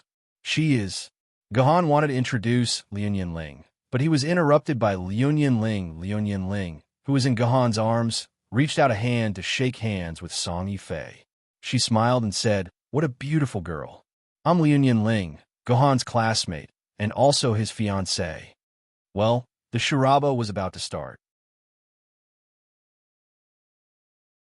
Chapter 385. There was a scorching flame in the air. Even the insensitive Gahan could feel the horror of the flame. If he was not careful, Gahan would become the first victim of the flame. However, how should he deal with this situation? Even with Gahan's IQ, in the face of this situation, it seemed that he could only be helpless. She's not called A.O. Lin. She's Liu Ling. Therefore, Gahan decided to introduce Liu Ling himself. Liu Ling was anxious. This Gahan actually said her real name. Of course, he had to say Liu Ling's real identity to stop Liu Ling from pretending to be A.O. Lin. Gahan was not interested in playing the game of pretending to be weak with Liu Ling and Song Yifei. It seemed that this was not an appropriate description. It was also not an adjective. After all, Liu had already told Song Yifei the goal of saving Liu Ling. It would be difficult to hide A.O. Lin's identity at the end of the mission, and it would be exposed to Song Yifei sooner or later. If Gahan helped Liu Ling hide her identity now, Then when Liu Ling's identity was exposed, Gahan would probably be hated by Song Yifei for the rest of his life as an accomplice. Gahan would not do such a stupid thing. Liu Ling? Song Yifei blinked his eyes and said playfully, "She's the young mistress of the Liu family. The idiot who wants us to rescue and is trapped here? Idiot!" Liu Ling felt a burst of anger. This was the first time someone used this word to describe her. She, Liu Ling, was outstanding in terms of intelligence. How could she be an idiot? Of course he's an idiot.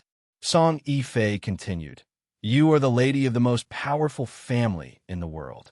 How could you ask 8 base cities to mobilize hundreds of sword bearers to save you? Aren't you an idiot? Do you know how much manpower and resources you've wasted in the base city?" Liu Ling was rendered speechless by Song Yifei's backstabbing. In the end, it was Gahan who forced a smile and explained the situation to Song Yifei. He told Song Yifei that the reason so many people had come here was not to save her. Their main purpose was to obtain the rewards from the trial grounds, as well as to improve the compatibility between the sword wielders and the sword ladies when the Emperor's sword was born. After Gahan entered the next grid, he said to Liu Ling in his arms, "All right, come down." Huh. Liu Ling decided to play dumb. "Your leg is healed. You can come down now." Gahan ignored Liu Ling's act. He didn't wait for Liu Ling to come down herself and directly put her down on the ground. No matter how thick-skinned Liu Ling was, she was too embarrassed to continue clinging to Gahan. She could only stand up on her own. So it turns out that Gahan hugged Lin Ling because her leg was fractured. Song Yifei was very happy to see this.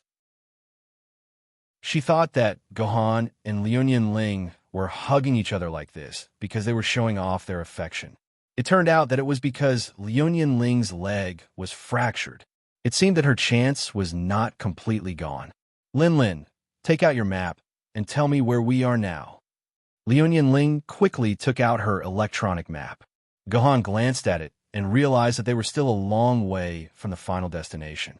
It was impossible to reach the final destination in a short period of time. When he looked at the time again, it was already midnight.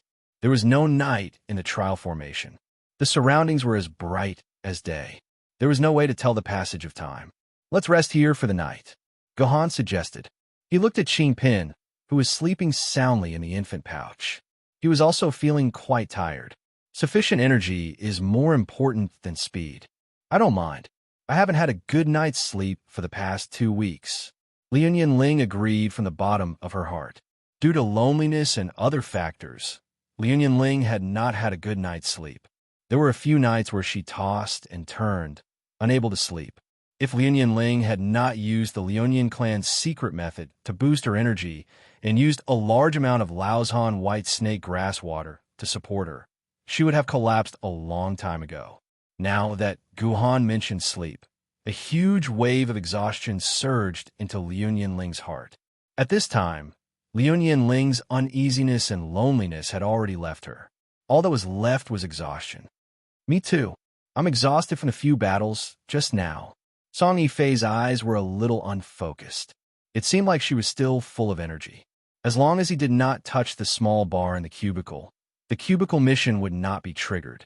As long as Gahan did not sleep in the cubicle for 7 days and 7 nights, the cubicle would not do anything to him.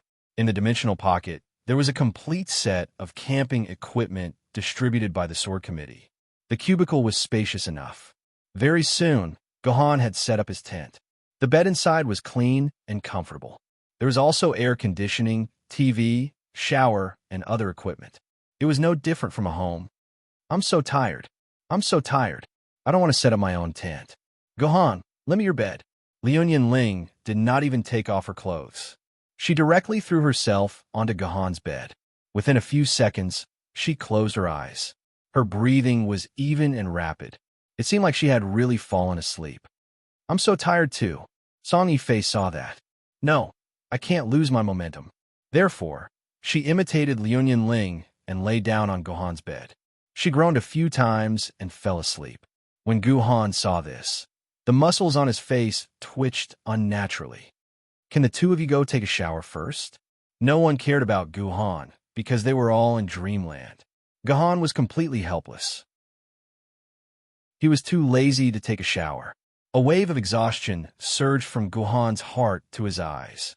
Guhan yawned and put Qingpin and Gu Yun on an empty spot on the bed. He took a blanket and made a bed in the tent. That was how he slept for the night. When Gahan woke up the next morning, he found that his body was extraordinarily heavy. He opened his eyes and saw that Qingpin had climbed from the bed to the ground and was lying on Gahan's chest. While sleeping, Qingpin unconsciously locked her feet with her hands. What is this? A toe-digging loli? However, Gahan felt that something was wrong with the weight. Qingpin should not be so heavy. Therefore, Gahan found that there was a loli on top of him. Gu Yin was also curled up beside Gahan, holding one of Gahan's hands and constantly nibbling on Gahan's arm. It was sticky with the loli's saliva. Gahan shook his head helplessly. These two little loli seemed to have a passive skill of automatically throwing themselves into Gahan's arms. No matter where Gahan was lying, they could climb to his side and then closely cling to him as they fell asleep. After putting the two little guys back in place, Gahan got up from the ground. He glanced at the bed that should have belonged to him. Song Yifei and Liu Ling were still in their respective dreams. These two little girls were at each other's throats yesterday, but now their lying posture showed infinite ambiguity. The two of them hugged each other like octopuses. Moreover, both of their hands were very dishonest, especially Liu Ling. No one knew what she was doing in her sleep, but she actually touched more than half of Song Yifei's top. Half of the soft flesh that was wrapped in the bra was exposed, and it was very dazzling. Song Yifei was not bad either. Liu Ling's hand attacked her chest, and she went to deal with Liu Ling's lower body. Song Yifei's hand directly went under Liu Ling's skirt, and her arm was even twitching.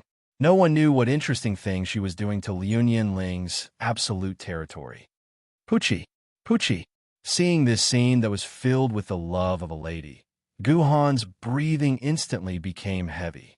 Little Guhan also started to raise his head with all his might, trying to break free from the restraints of his pants. Guhan did not dare to look at these two girls again. He quickly rushed into the shower room to take a cold shower and barely managed to suppress the fire.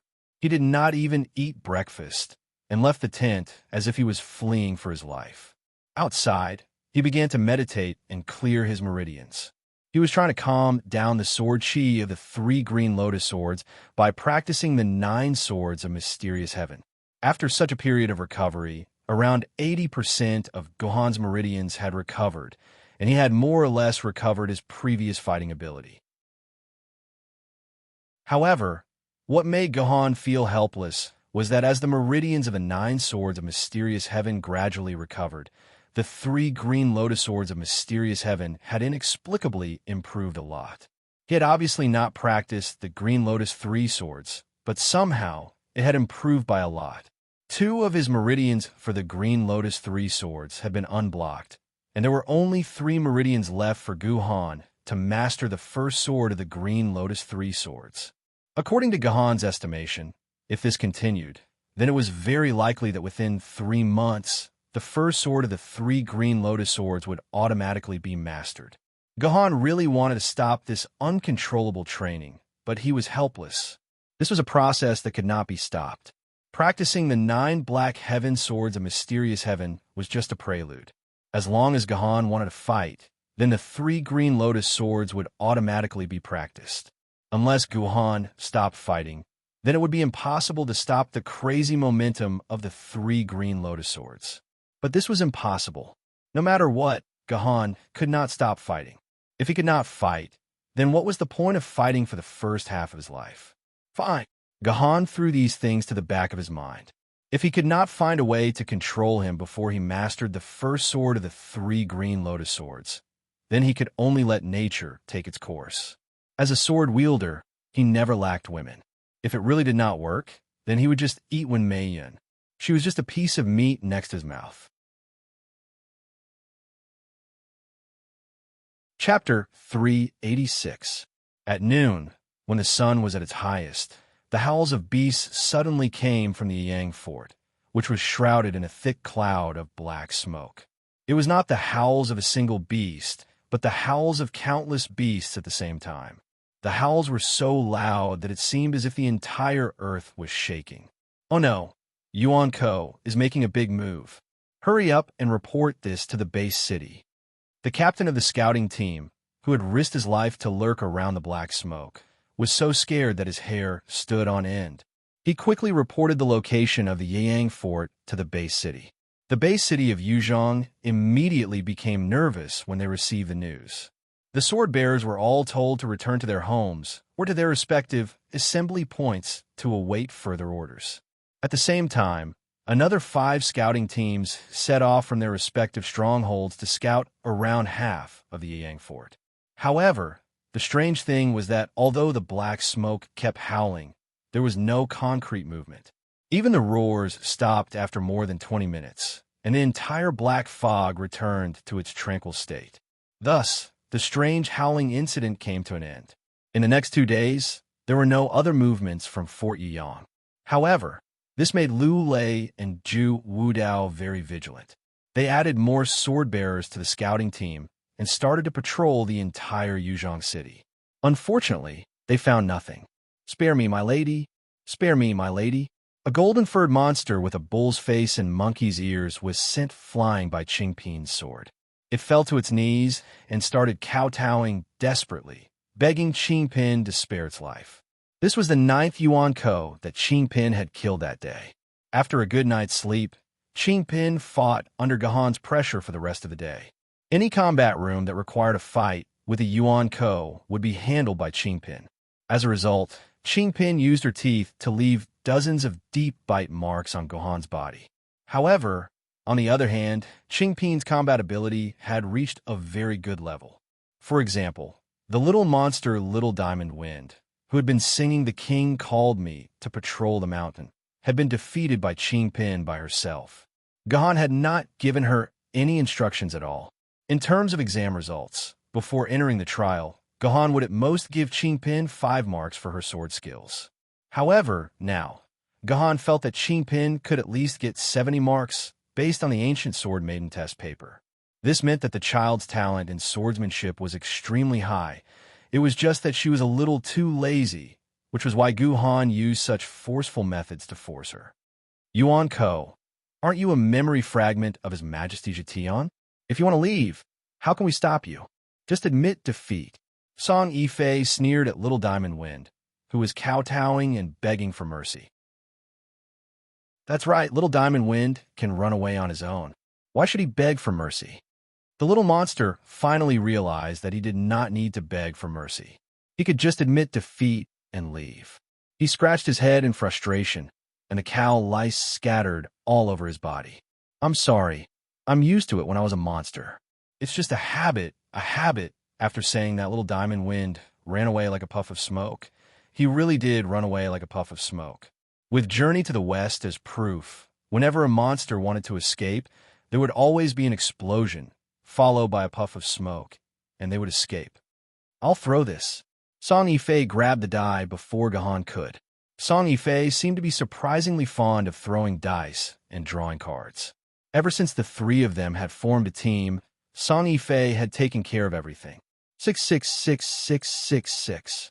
Song Yifei kept shouting 6 as he threw the die. Naturally, he hoped that his die would roll a 6. "TCH, only an idiot would do that," Liu Ling muttered disdainfully. However, something amazing happened. After the die spun a few times, the side with his 6 appeared on the top. "Yes, this is my strength." Song Yifei showed off proudly, which made Liu Ling gnash her teeth. However, she could not refute him. After all, he did roll a 6. Gahan and the others continued to walk forward. The light walls opened up one by one, making way for Gahan and the others to move forward. According to previous experience, there should be 6 light walls opened up, which meant that Gahan could move forward 6 squares. However, when the light wall opened up to the 5th one, the last light wall stopped disappearing. Gahan and the others were stuck at the 5th step. "What's going on? Did I make a mistake? Have we already moved 6 steps?" Song Yifei said confusedly. She had been counting her steps all this time. How could she make a mistake for no reason? No, this is the 5th room. I don't know why we're stuck here.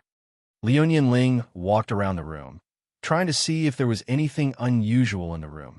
However, she could not find any clues. Could it be that the trial array has gone out and mistook the 6 I rolled as a 5 question mark? Song Yifei guessed naively. After all, this array has been going on for more than 700 years. It's not strange for there to be a small problem. No, it's not like what you said. The small bar in the middle of the room did not rise. This means that we did not trigger the task mechanism of the entire room. Gohan said, logically speaking, after each advancement, the small bar would rise within a minute to indicate the way to pass through the entire room. However, it had been about 10 minutes, and the small bar had not risen. Did this mean that there was a special trigger condition for this room? Gohan pondered for a while. He suddenly raised his head and said to Liu Ling, Ling, give me your electronic map. Hurry. Under Gohan's urging, Liu Ling handed her electronic map to Gohan. Gohan glanced at it, and his expression relaxed. I know what's wrong. What? What's wrong? Hearing Gohan's words, Song Yifei and Liu Ling gathered together to listen to Gohan's explanation. Gohan stretched out his finger and pointed at a grid with a red mark on the map. This is our current position. Take a look and see what's different about this position. Liu Ling took a closer look and found that they had reached a very critical position. She immediately said, this is the intersection point of the 2 paths. The path that extends from the other starting point will converge here. It's true. It's like a Y shape. Song Yifei also realized this in shock. Yes, I think this should be the reason why we are stuck here. This is the intersection point of the 2 paths. I think there must be some special task that we need to complete, so we are stuck here. We can't move forward anymore. Gohan gave the final conclusion, which was reasonable and convincing. But what special task do we need to complete? There is not a single hint here. Song Yifei said with a frown. Since he met Liu Ling, Song Yifei seemed to have become more and more adorable. Wait. Gohan took out his own tent from his pocket and began to set it up. Maybe we have to wait for a long time. My dear brother, how long do we have to go? In a room, 2 white-robed swordsmen said to each other. The Green Sect called each other brothers, and they rarely called each other by their names. I don't know. Dear Allah, I really want to leave this place immediately. I don't even know which direction to pray in. The other white-robed swordsman complained. Jerusalem Bay City was probably the base city with the best preservation of religious rituals before the Great Destruction. Most of the rituals of the Green Sect had been preserved and passed down. For example, they had to pray in the direction of the holy city of Mecca every day at 5 times: morning, noon, afternoon, dusk, and night. The reason why they had to pray in that direction was because the founder of the Green Sect, Muhammad, had prayed to Allah in the white square house of Mecca. Therefore, all the Green Sect disciples would pray in that direction. The 5 times a day of worship was a pious ritual that every Green Sect follower must observe. Even if one of the 5 times was missed, it would be a great sin, and if it was reported, it would be punishable by death. Therefore, the 2 swordsmen from Jerusalem were complaining that they could not tell the direction and could not complete their prayers. It had been 2 days since they had last prayed. It would not end well for them if word got out. The 2 white-robed swordsmen knelt in front of a veiled woman behind them and asked, Saintess, what should we do? We haven't prayed to the great Allah for 2 days. The woman should be a saber-ranked swordsman, but her status in Jerusalem Bay City was very high. It was so high that the 2 saber-ranked swordsmen were willing to kneel in front of her and ask for her orders. Allah is supreme. His power is above all things. When necessary, you don't have to pray in the direction of Mecca. You just need to recite Allah's name in your hearts, and Allah will feel your devotion and forgive your mistakes. The voice of the saintess was like the voice of the heavens under the veil. Everyone who heard it could not help but feel a sense of respect. Yes, saintess, we understand. The 2 white-robed swordsmen each chose a direction and prayed to the Allah in their hearts. Under the veil, the saintess sighed softly. No one knew what she was thinking. The two white-robed swordsmen seemed to have forgotten that the saintess had also missed 2 days of praying. Chapter 387. Jerusalem Bay City was the only city among the 8 base cities controlled by religion. It was the strangest existence among all the base cities. In order to control more power and have more sword-bearers, other cities implemented a system of equal rights for men and women, so that both men and women could become great sword-bearers. However, Jerusalem Base City was different. They strictly followed their religious laws and stripped women of their rights. They could only become vassals and accessories of men. If the male sword-bearers in Jerusalem took a fancy to a woman, they could snatch the woman into their hands without paying any price and make her their slave. Every time, the sword-bearers in Jerusalem would have 10 or even hundreds of female servants. One could imagine the living conditions of the women in Jerusalem. Originally, Jerusalem was still an ordinary base city 600 years ago. Although religion flourished because most of the residents were from the Green religion, it had not reached the stage where religion controlled the entire city. The city was still controlled by a peaceful and democratic sword committee formed by a large number of sword-bearers. There was also a state of relative equality between men and women. However, with the appearance of Allah Jindi, everything changed completely. Allah Jindi was originally just a hooligan on the streets of Jerusalem. He lived until the age of 30, but he was still a useless, ordinary person and was always bullied. Then, one night, he suddenly told the people around him that Allah had given him a decree saying that the catastrophe of this world had just begun. In the year 6666, the greatest and most terrifying catastrophe would happen. Allah descended his true body on him and used his body to tell everyone that as long as they believed in Allah's neo-green religion, the world would be saved. At first, naturally, no one believed the hooligan's nonsense. They only thought that the hooligan had gone mad from hunger, so no one paid any attention to him.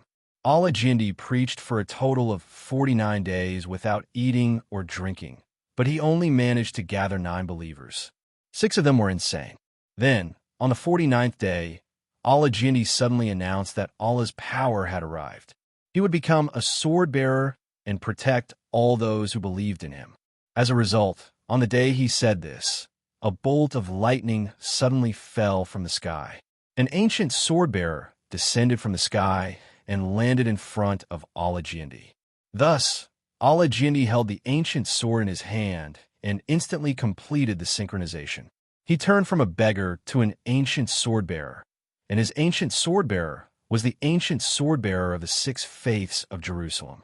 As this miraculous event happened, Allah Jindi gradually gained many believers among the poor, but the mainstream society did not care about Allah Jindi. What divine sword from heaven? What reincarnation of Allah? These were all methods used to deceive the ignorant. As long as one had the intention, whether it was through technology or sword-bearers, it could be done. 81 days after Allah Jindi became an ancient sword-bearer, he once again announced that Allah's power was coming. This time, he would become a sword-bearer of the sword. Compared to the first time, when there were only 9 believers, the second miracle had thousands of people kneeling in front of Allah Jindi. Then, they witnessed the miracle of the divine sword from heaven again. Allah Jindi also became a sword-bearer of the 6 faiths, and the sword of future sword-bearer appeared in front of the world. In this way, after several years of development, when the senior management of the Jerusalem Base City Sword Committee began to really pay attention to the entire religion of the new Green sect, Allah Jindi had become a sword-bearer of the Spirit Sword, holding the ancient sword of the 6 faiths, the sword of future sword-bearer, the sword of future sword-bearer, the famous sword of the classic sword, and the sword of the angel sword. The attitude of the Sword Committee towards this new sword-bearer of the Spirit Sword, who had a religion in his hand, was full of doubts about the sword spirit of Allah. They even intended to banish this sword-bearer of the Spirit Sword. However, the sword spirit of Allah eventually stayed in the Sword Committee and continued to fight for the city of Jerusalem, defeating one powerful opponent after another. His new Green sect also became a model of good citizens, helping the Sword Committee and the Council to maintain the peace of the entire city of Jerusalem. Gradually, the attitude of the whole city of Jerusalem toward the sword spirit of Allah changed from doubt to trust, and the sword spirit of Allah continued to use his miraculous method to become an emperor's sword-bearer. Finally, he ascended the throne in Jerusalem and took over all the rights of the Sword Committee of Jerusalem. Then everyone thought that Allah Jindi was going to show his true colors? Of course not. Allah Jindi played the role of the savior all his life, and the whole city of Jerusalem was also full of harmony and peace, which made people worship Allah Jindi to the highest level. All the citizens really believed that Allah Jindi was the incarnation of Allah, and the new green sect was deeply rooted in the hearts of the people. What really changed the city of Jerusalem was the 9 disciples of Allah Jindi, the 9 believers who were around Allah Jindi when he became an ancient sword-level sword-bearer.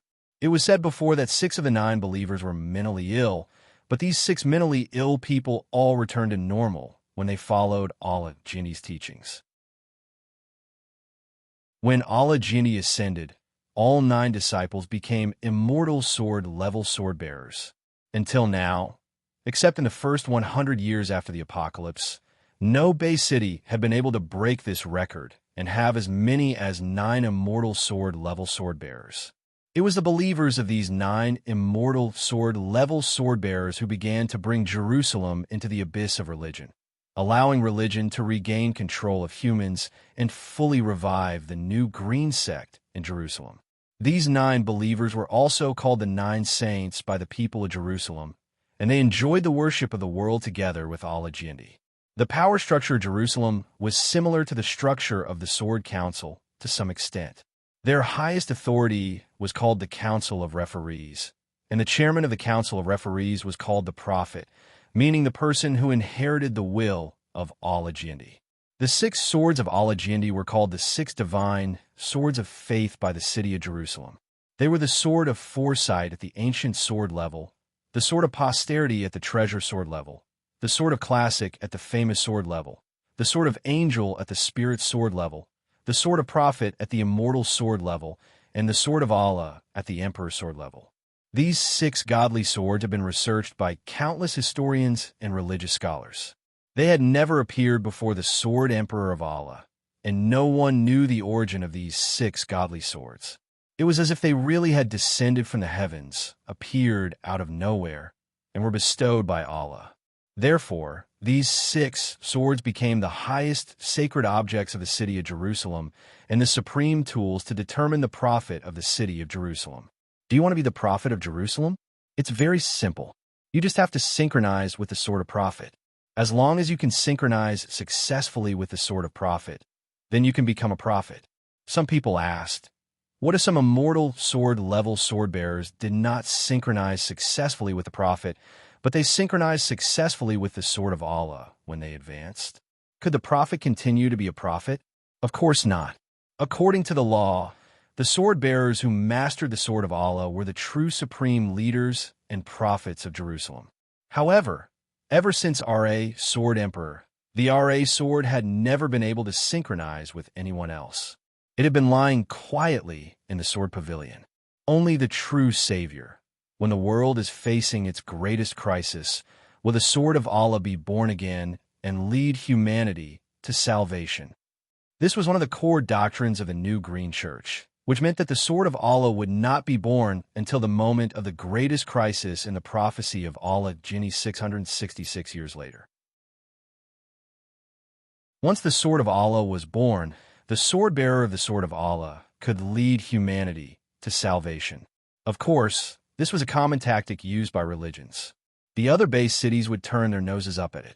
At the same time, according to the prophecy of Allah Jindi, when the greatest crisis came, men would fight bravely for the world, but women would drag men down and eventually drag the entire human world into destruction. It was precisely because of this prophecy that the status of women in Jerusalem was reduced to a little higher than livestock. They began to prohibit women from going out, requiring women to wear veils, not allowing women to touch sword maidens, and never allowing women to become sword bearers. Gradually, women became the original sinners among the people of Jerusalem, sinners who would destroy the world. They also once appealed to other base cities not to let women become sword-bearers, to limit the power of women like them, and to let women be responsible for giving birth to children, to be a fertility machine, and to never let women intervene in other things. In this regard, other cities naturally scoffed at this. But in the city of Jerusalem, this rule was most strictly enforced. For hundreds of years, the city of Jerusalem had not produced a native female swordsman, which showed the strength of the Jerusalemites' enforcement of this rule. But 2 years ago, this rule was broken, and a woman became the sword-bearer of Jerusalem and the first saintess of the new green church in history.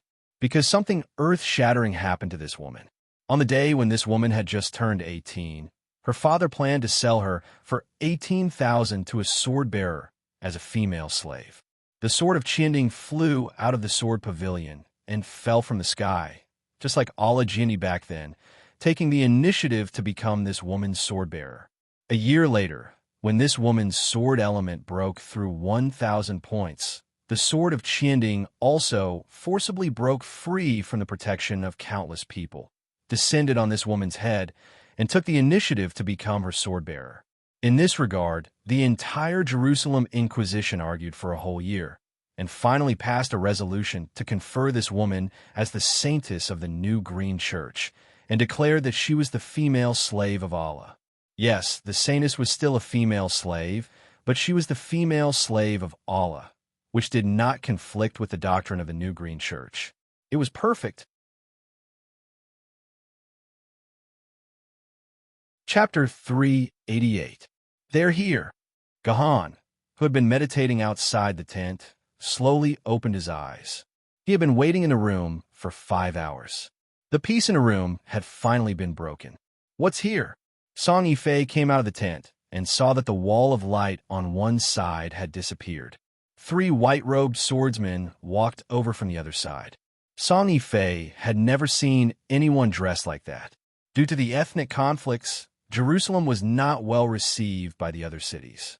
Most ordinary people only knew that Jerusalem was one of the 8 base cities, but the specific situation of Jerusalem base city was a big question mark. In fact, as long as the system collected information on the internet, it was not impossible to find information about Jerusalem. For example, Gahan had collected a lot of information about Jerusalem through the internet, so he was not completely clueless about the situation in Jerusalem. After all, Gahan might have to pay a visit to Jerusalem in the future. These are the swordsmen of Jerusalem. I didn't expect the second one to arrive here to be from Jerusalem. Liu Ling walked out of the tent with Gu Yun in her arms. If one were to ask Gahan who among the 3 knew the most about Jerusalem, it would be Liu Ling without a doubt. The Liu family had close ties with Jerusalem. As the successor of the most powerful family in the world, it was only natural that Liu Ling had a deeper understanding of every city. I didn't expect to see you here. Miss Liu Ling Ashima pays her respect to you. The 3 people in white robes were the Holy Maiden of Jerusalem and her 2 male teammates. The Holy Maiden was confused when she saw that there were people in the next room. When she saw Liu Ling, she was dumbfounded. It seemed that they had entered the trial grounds to find the missing Liu Ling. Now that they had accomplished their mission, could they consider leaving? Are you the Holy Maiden, Ashima? Liu Ling walked up to Ashima with Gu Yun in her arms. She exuded the aura of a superior, suppressing the Holy Maiden of Jerusalem so much that she couldn't even lift her head. Liu Ling wondered what kind of face and expression the Holy Maiden had under the veil. Yes, I am Ashima, Miss Liu Ling. The Holy Maiden lowered her head in a submissive manner. Interesting. Those stinky old men from Jerusalem actually shamelessly made up stupid words like Allah's slave to justify themselves. It must have been hard on you. Liu Ling sneered. The 2 white-robed swordsmen beside the Holy Maiden were embarrassed and angry. They wanted to grab Liu Ling's clothes and argue with Liu Ling, but the Holy Maiden pulled them behind her.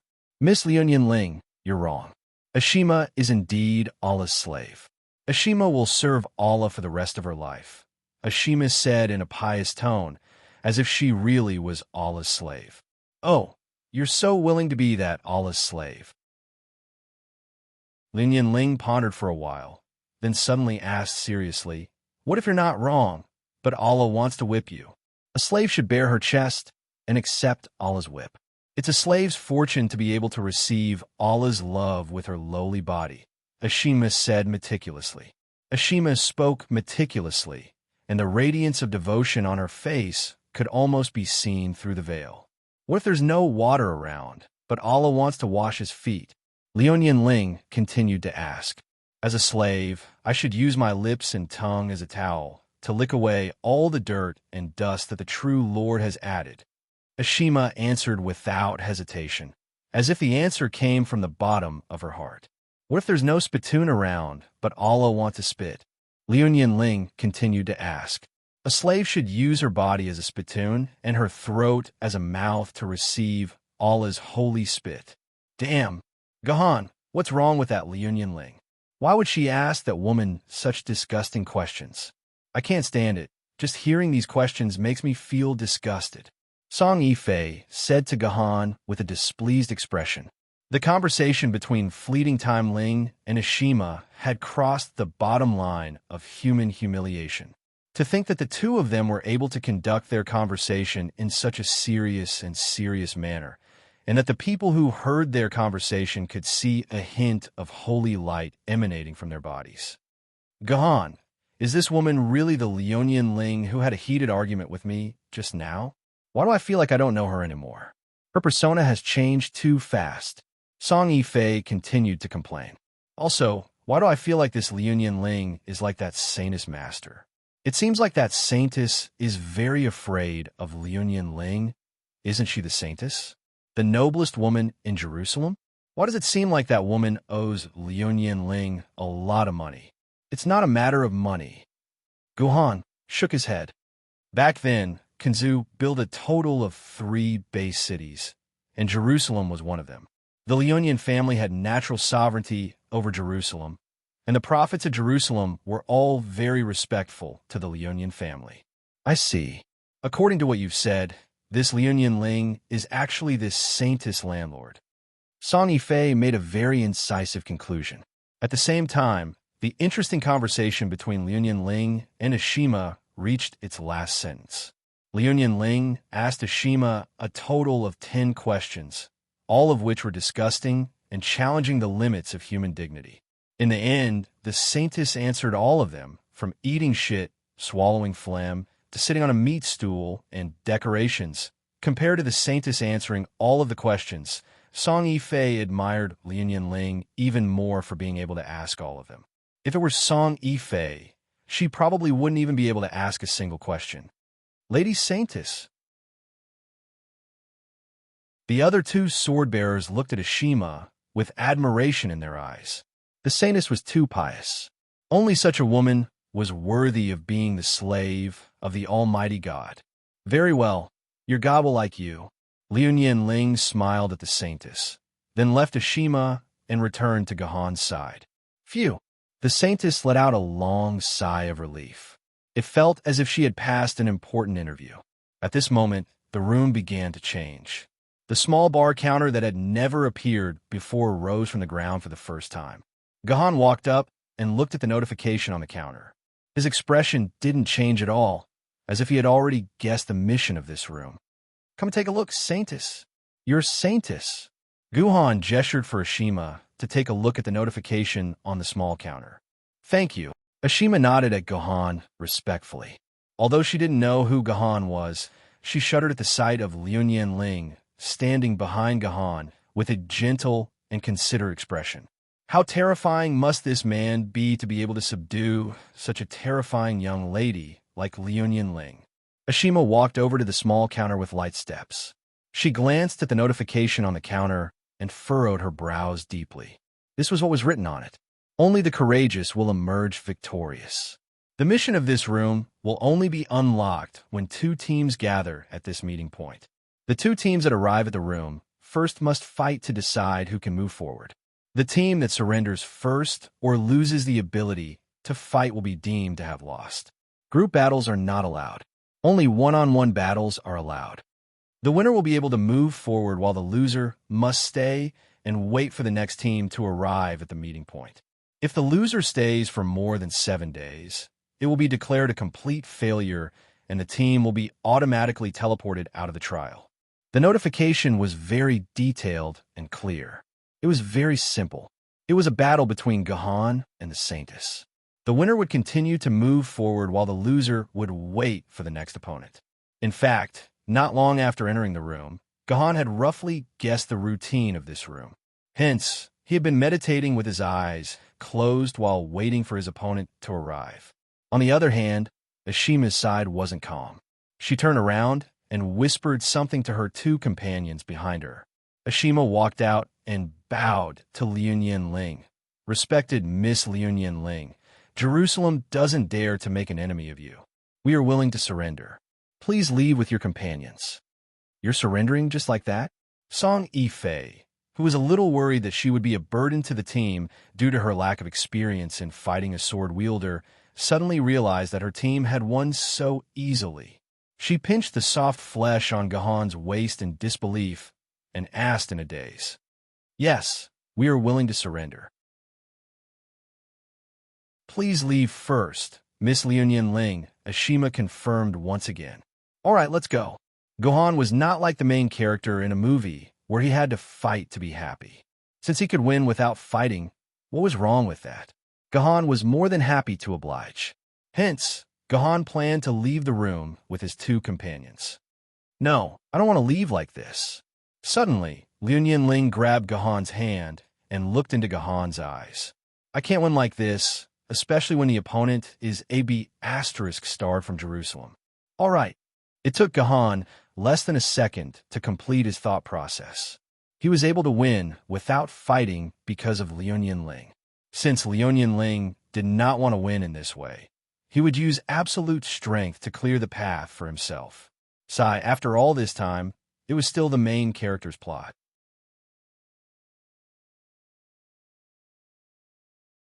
Chapter 389.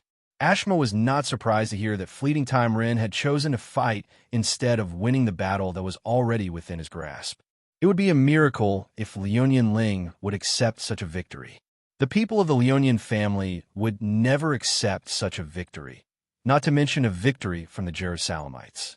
The entire room seemed to have elongated out of thin air as both sides confirmed that they were ready for the battle. It turned into a large arena that was 100 meters by 100 meters. There was a red circle on each of the diagonal of the arena. This was the starting point of the battle. The swordsmen of both sides had to start the battle from this position. "Gahan, I hope that you and Yifei will not fight later. I will handle these 3 battles alone," Liu Ling said to Gahan in the preparation area. She looked very determined. "Liu Ling, are you kidding me? How can you handle 3 people alone?" Song Yifei did not believe that Liu Ling could handle 3 opponents by herself. "It's nothing. For the descendants of the Liu family, even if there are 30 or 300 of them, they will still be defeated by us, let alone 3 people." These words might sound like bragging, but when they came out of Liu Ling's mouth, it felt like it was the truth. Gahan could only shrug at Liu Ling's insistence and smile. "Hurry up. I still have to rush back to Yuzhong City." "Okay, I will get rid of them quickly." Liu Ling's words were full of confidence. On the other side, Ashima's 2 teammates were beside Ashima, listening to Ashima's instructions. The more they listened, the more serious their expressions became. It seemed like Ashima had prepared a sumptuous dinner for Liu Ling. "Ibrahim, according to our agreement, you will fight the first battle." As the preparation time was over, the Saintess gave an order. A white-robed swordsman standing beside her nodded and leaped into the red circle. At the same time, Liu Ling also walked into the red circle that belonged to her. At this time, the 2 of them were about 140 meters apart. This distance was enough for a sword wielder to release the sword mistress, prepare their skills, and run for their lives. "Ready, 3, 2, 1, begin." The male version of heaven, encompassing Jindi's voice, reverberated throughout the room. As soon as he finished speaking, the 2 of them began their battle at the same time. Almighty Allah above, please witness the magnificent battle of your most loyal servant, Ibrahim. Release yourself. Sword Maiden shredded leaves. After he finished reciting his lines, Ibrahim released his sword Maiden. Sword Maiden. His sword Maiden is a treasured sword, great sword Maiden. Broken leaves. As he observed the situation on the battlefield, Gahan began to search for information on the broken leaves sword in his mind. Very quickly, most of the information on this sword Maiden appeared before Gahan. Now that he thought about it, the broken leaf sword was related to a tragic period of ancient Huaxia's history. In the middle period of the Tang dynasty, a not-so-famous but far-reaching battle had taken place near the Battle of Talas. This was a major battle between the Great Tang Empire, which occupied the East, and the Arab Empire, which had emerged from the three continents of Asia, Africa, and Europe. In this battle, the Great Tang had 18,000 soldiers against the Arab Empire's 80,000.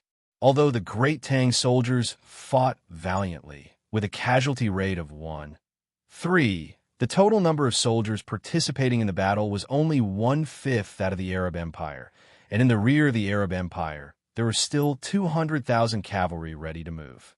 Thus, in this battle, the Great Tang lost Xia village, an important stronghold of the Anxi Protectorate, and China's expansion into Central Asia was pushed back. As the victor, the Arab Empire's general the Ibn Suli, in order to celebrate this victory, named the sword of Great Tang General Go Xianji, which he had seized from the battlefield, the Arab Empire's generals at Ibn Suli, and he wore it day and night to humiliate the Great Tang and show off his victory. Unfortunately, Ziyad ibn Suli had never imagined that the Leaf Shatterer sword would become his sword of death. His superior had been executed by the Caliph because of his achievements, and he was imprisoned. In the end, he was ordered to commit suicide, dying under the Leaf Shatterer sword. This broken leaves sword became the spoils of war of the Arab Empire and was kept by the imperial family. Later on, after passing through many places, it finally blossomed with a dazzling light after the apocalypse, becoming a treasured sword, Great Sword Maiden. Because the broken leaf sword had experienced the defeat of two unparalleled generals and killed Zed ibn Suli, it eventually became a sword maiden of the path of slaughter. Its skills were all skills that could raise one's attack to the limit. After the broken leaf sword was released, a young lady dressed in an Arab dress appeared. Be it her clothes or accessories, they were all standard Arabian style. However, if one were to look closely at the face of this sword maiden, one would realize that the appearance of the broken leaf sword was that of a traditional Eastern lady. Her face was delicate, her skin was fair, her eyes were small, and her fair arms were hidden beneath the translucent dress. She looked extremely alluring. If one were to take a few more glances, one would soon realize that this broken leaves sword's appearance was more similar to that of a Korean woman. This was because Go Xianji wasn't a citizen of Great Tang, but a Goguryeo from Liaodong. It was said that he was a descendant of the Goguryeo royal family. After Emperor Gaozong of Tang destroyed Goguryeo, Go Xianji followed his father to Great Tang. After a long journey, he eventually became one of the most outstanding generals in Great Tang. The broken leaf sword was a sword that Go Xianji had specially hired a skilled craftsman to forge. It was custom-made for him, so it was only natural that he looked similar to a Korean. After Ibrahim released the broken leaves sword as quickly as possible, he finally had the time to pay attention to his opponent, the direct descendant of the famous Lunyan clan, Liu Yanling's movements. In the end, Ibrahim's pupils shrank the moment he saw the other party's movements. This woman actually did not release her sword lady. Instead, she directly held a crimson sword lady and charged toward him. Broken leaf sword, block her. No, turn invisible immediately. Seeing Liu Yanling charging at him, Ibrahim instinctively wanted to use the broken leaves sword to protect him. But at this moment, he suddenly recalled Ashima's instructions to him. He immediately gave up on his previous order and had the broken leaves sword turn invisible. Invisibility was the basic ability of every sword maiden. As an assassin, invisibility was a basic skill that they had to grasp. So, Liu Ling wasn't surprised to see the broken leaves sword vanish into thin air. The Lunyan clan had an ultimate move to deal with the sword maiden of the Path of Slaughter, or rather, the invisible Yuan Ko. The pores on Liu Ling's skin began to emit strands of faint sword qi. There were several hundred strands of sword qi. These strands of sword qi revolved around Liu Ling. As long as an invisible person tried to get close to Liu Ling, the sword qi would immediately sense their location, catching Liu Ling off guard. This was the ultimate move that the Lunyan clan used to deal with the invisible Yuan Ko. Countless invisible Yuan Ko had died to this move. It was precisely because this move was too effective against the invisible Yuan Ko that it was very difficult to master. In order to master this move, one had to grasp the sword qi thread technique, splitting a ferocious and indestructible strand of sword qi into several hundred weak but tough threads. Just from the sound of it, one could tell how painful it was to master this technique. Back then, Liu Ling had spent 3 whole years and suffered a lot before she managed to master this move with the help of the various seniors of the Lunyan clan. Sword qi thread. As an expert swordsman, Gahan was able to immediately understand the move that Liu Ling was using. However, that was it. Gahan himself could not use the move. The 9 swords of Black Heaven did not have the sword qi thread technique, and Gahan was not talented enough to master it. These were all moves that had been passed down through the accumulation of countless martial arts predecessors. Without enough experience, it was impossible to comprehend these methods. Gahan could not help but re-evaluate the difference in strength between him and Liu Ling when he saw the sword qi thread. Gahan had initially thought that he was superior to Liu Ling in terms of swordsmanship. But after witnessing the sword qi thread, Gahan began to doubt his judgment. Perhaps Liu Ling has the ability to defeat me. Gahan began to think about other things. He no longer cared about the battle in the arena. There was really nothing for him to care about. If Fleeting Time Rin could not even deal with such a small fry, then the Fleeting Time family's reputation would be ruined. He would find a red packet to cover his face, lest he embarrassed the Fleeting Time family. Strange. Has the Leaf Breaker discovered our sword qi thread? Why hasn't she ambushed me yet? I'm almost at her sword wielder. Fleeting Time thought to himself as he sprinted away from Yi Si. Fleeting Time Ling had exposed more than 10 openings to the Leaf Shatterer as she charged towards Ibrahim, hoping that he would be able to attack her. However, the Leaf Breaker did not appear. Even when Liu Ling was less than 10 meters away from Ibrahim, the Leaf Breaker continued to hide in an unknown location. Since you're not coming out, I'll force you out. Liu Ling's plan was simple. The Sword Maiden had to protect the wielder. If the wielder was in danger of being injured, the Sword Maiden would have to appear to save him. If the wielder died, the Sword Maiden would fall back into a deep slumber. Ibrahim panted heavily as he watched Fleeting Time's blade approach his abdomen. His legs trembled, and it was evident that he was very afraid of Fleeting Time's attack.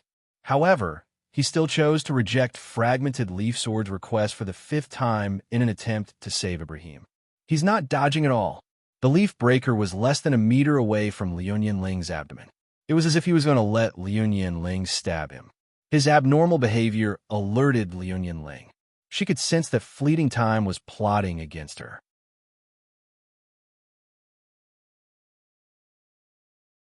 Chapter 390.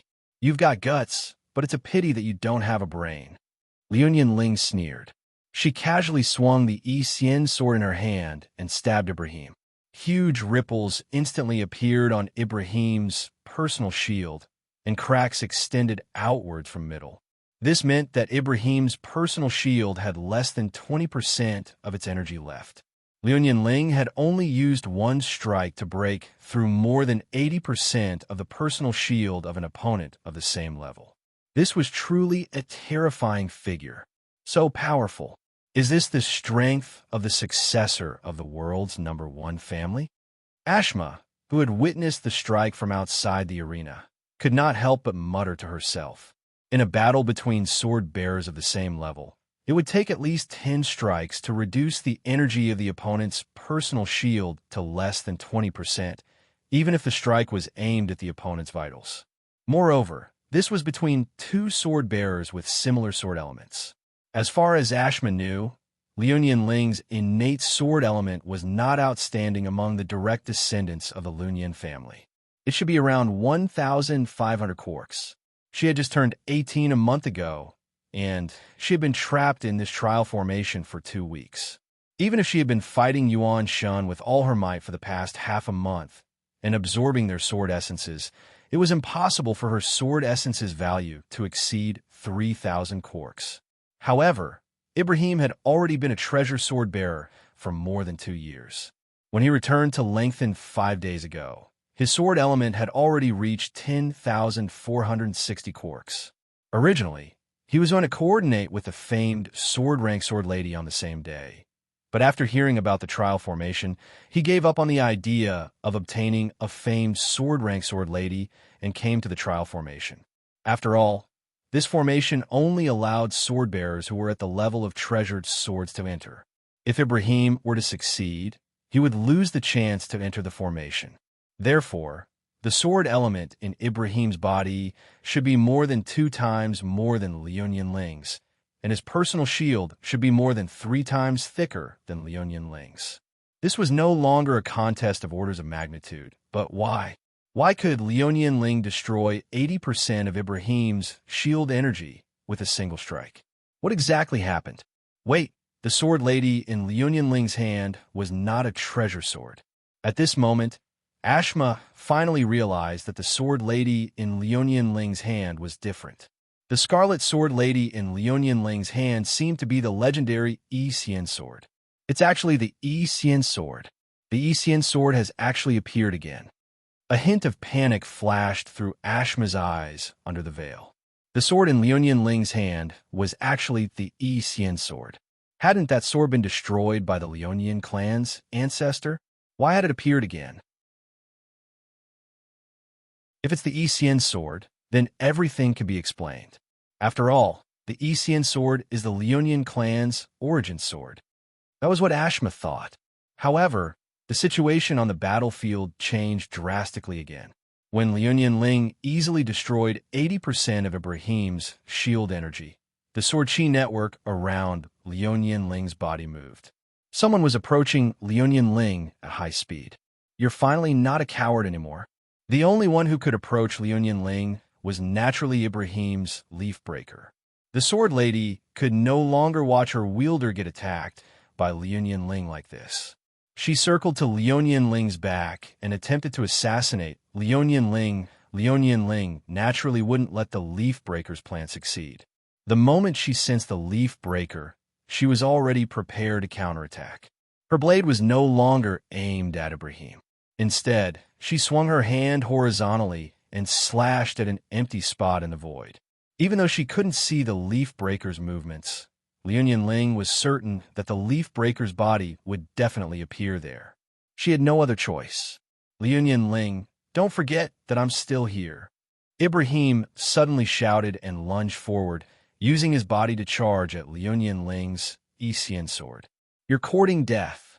Liu Ling was shocked by Ibrahim's actions. Liu Ling didn't expect Ibrahim to use his body to disrupt her sword technique and deliver himself to her blade. A series of ripples could be seen with the naked eye as Ibrahim's personal shield shattered. Without the shield's obstruction, the Yi Xian sword easily stabbed into Ibrahim's body. His robe was immediately stained with his blood, and his white robe was instantly dyed red. Oh no, I'm in trouble. The moment her sword pierced Ibrahim's body, Liu Ling realized that she was in trouble. Even though Ibrahim was stabbed by the Yi Xian sword, not only did he not try to break away from the sword, but he even let the sword sink deeper into his body. What was even more unbelievable was that Ibrahim didn't seem to want Liu Ling to pull the Yi Xian sword out of his body at all. He had also attached all the sword essence in his body to the part of the blade that was embedded in his body, so that his skin and flesh would stick to the Yi Xian sword. That way, if Liu Ling wanted to pull the Yi Xian sword out, She would have to use her sword aura to disperse the sword essence attached to the blade. It wasn't much trouble for Liu Ling, but in a way, it was a huge problem. If Liu Ling used her sword aura to forcefully pull the Yi Xian sword out, the sword aura that was sharper than steel would definitely cause irreparable damage to Ibrahim's body. If she didn't control the strength of the sword aura well, Ibrahim's internal organs might be minced into a pile of minced meat by Liu Ling. Such injuries could not be healed by ordinary medical pods, so Ibrahim could only die. However, it was impossible for Fleeting Time Ling to kill Ibrahim in a duel. The reputation of the Fleeting Time family would be in grave danger if Ashima were to announce this to the public. Even though Ibrahim was courting death, the angry netizens would not care about the truth. They would only see the second generation of the Fleeting Time family. No, the second generation of the Fleeting Time family. They would only see that the second generation of the Fleeting Time family had used their family's power to commit crimes and kill their comrades. They were the scum of humanity. From a certain point of view, the more pathetic the netizens were, the less they needed to think about the bigger picture. All they needed to do was to curse. It was impossible for Liu Ling to kill Ibrahim. Even someone as strong as Liu Ling was helpless in a situation like this. Liu Ling's helplessness was an opportunity for the Sword Maiden. The Leaf Shatterer finally appeared behind Liu Ling and stabbed at Liu Ling's neck with a Leaf Shatterer. The shield around Liu Ling began to ripple. Just like Ibrahim, 80% of the shield's energy was instantly depleted. The Lun Yin family was strong because of their sword techniques, their various sword techniques, and their dodging techniques. They were strong because they could only hit you, but you couldn't hit me. But when it came to personal shields, the Lun Yin family, or rather, almost all of the aristocratic families used the same method as ordinary sword bearers. They used the amount of sword essence in their bodies multiplied by the Sword Maiden's defense to obtain a personal shield with a maximum energy limit. The amount of damage the Leaf Shatterer dealt to Liu Ling was equivalent to the amount of energy lost to the shield. While there was no accurate figure for the amount of energy a Sword Maiden could store in real life, the energy of shield in the game was calculated strictly according to the data in real life. That was why the Sword Maiden's data in the game was not too different from the data in real life. Liu Ling's shield did not have a lot of energy. She only had less than 3,000 sword essences in her body, and the Leisurely Celestial Sword was ranked first among the ancient Sword Maidens. However, the Leisurely Celestial Sword's strength lay in her skills. Her 3 basic attributes were only above average among the ancient Sword Maidens, and she could not even make it into the top 100. Her defense ratio was only around 0.1, which was equivalent to 300 points of shield energy. Such a small amount of shield energy was even lower than that of a normal Sword Maiden wielding a Sword Maiden. Ibrahim's Leaf Shatterer was ranked in the middle among the Sword Maidens, but she was a Sword Maiden of the Path of Slaughter. Her damage was the highest among the Sword Maidens. More importantly, the Leaf Shatterer immediately used her ultimate skill when she attacked Liu Ling. Leaf Assault. At the cost of sacrificing all of the shield's energy, the user's attack deals damage equal to the shield's energy. Just by looking at the skill description, one could tell how terrifying the damage of this skill was. It was even possible to kill a Tiger-class Yuan Ko with a single hit. If Liu Ling's sword was not stuck in Ibrahim's body, the Leaf Shatterer would not have been able to hit Liu Ling. However, that was only an if. In reality, Liu Ling could only rely on her shield and a secret skill of the Fleeting Time family to withstand the damage. As a result, the energy of Liu Ling's shield was depleted, and it could collapse at any time. Scram! Liu Ling's face was filled with rage after being tricked. However, she calmed down. Liu Ling let go of the flowing celestial sword in her hand, leaving it in Ibrahim's body. She then rolled backwards and pulled out the second Sword Maiden, the Heaven Inquiring Sword. Initially, Fleeting Time Ling did not want to use the SkyQuest sword. The sword's blade was covered in cracks, and it was very likely that it would use up the last point of its durability if he were to fight an enemy. However, the flowing celestial sword was stuck in Ibrahim's body, and her shield was in danger. Liu Ling had no choice but to pull out the heaven-inquiring sword. However, Liu Ling was confident that she could end the battle without causing any damage to the heaven-inquiring sword.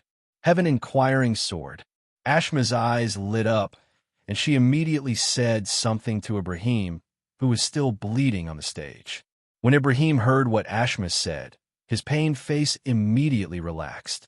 He raised his hand, and before Liu Ling could attack again, he said, "I admit defeat. I've lost."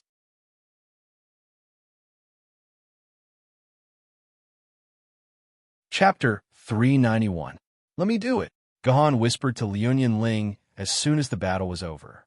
Liu Ling's shield had less than 10% of its energy left, which was a very dangerous situation. Once Liu Ling's shield broke, Liu Ling would be in danger of suffering physical injuries. Although she could be healed after lying down for a while in the med bay, the pain brought about by injuries was not something a girl should bear. However, it was obvious that Liu Ling would not agree to let Gahan fight in her place. Unless Liu Ling was so severely injured that she could not fight, Liu Ling would not back down. This was the destiny of the direct descendant of the world's #1 aristocratic family. On the other side, Ibrahim was sent to the med bay by his friend after he pulled out the Isian sword. His injuries were not light. Many of his internal organs and blood vessels were ruptured.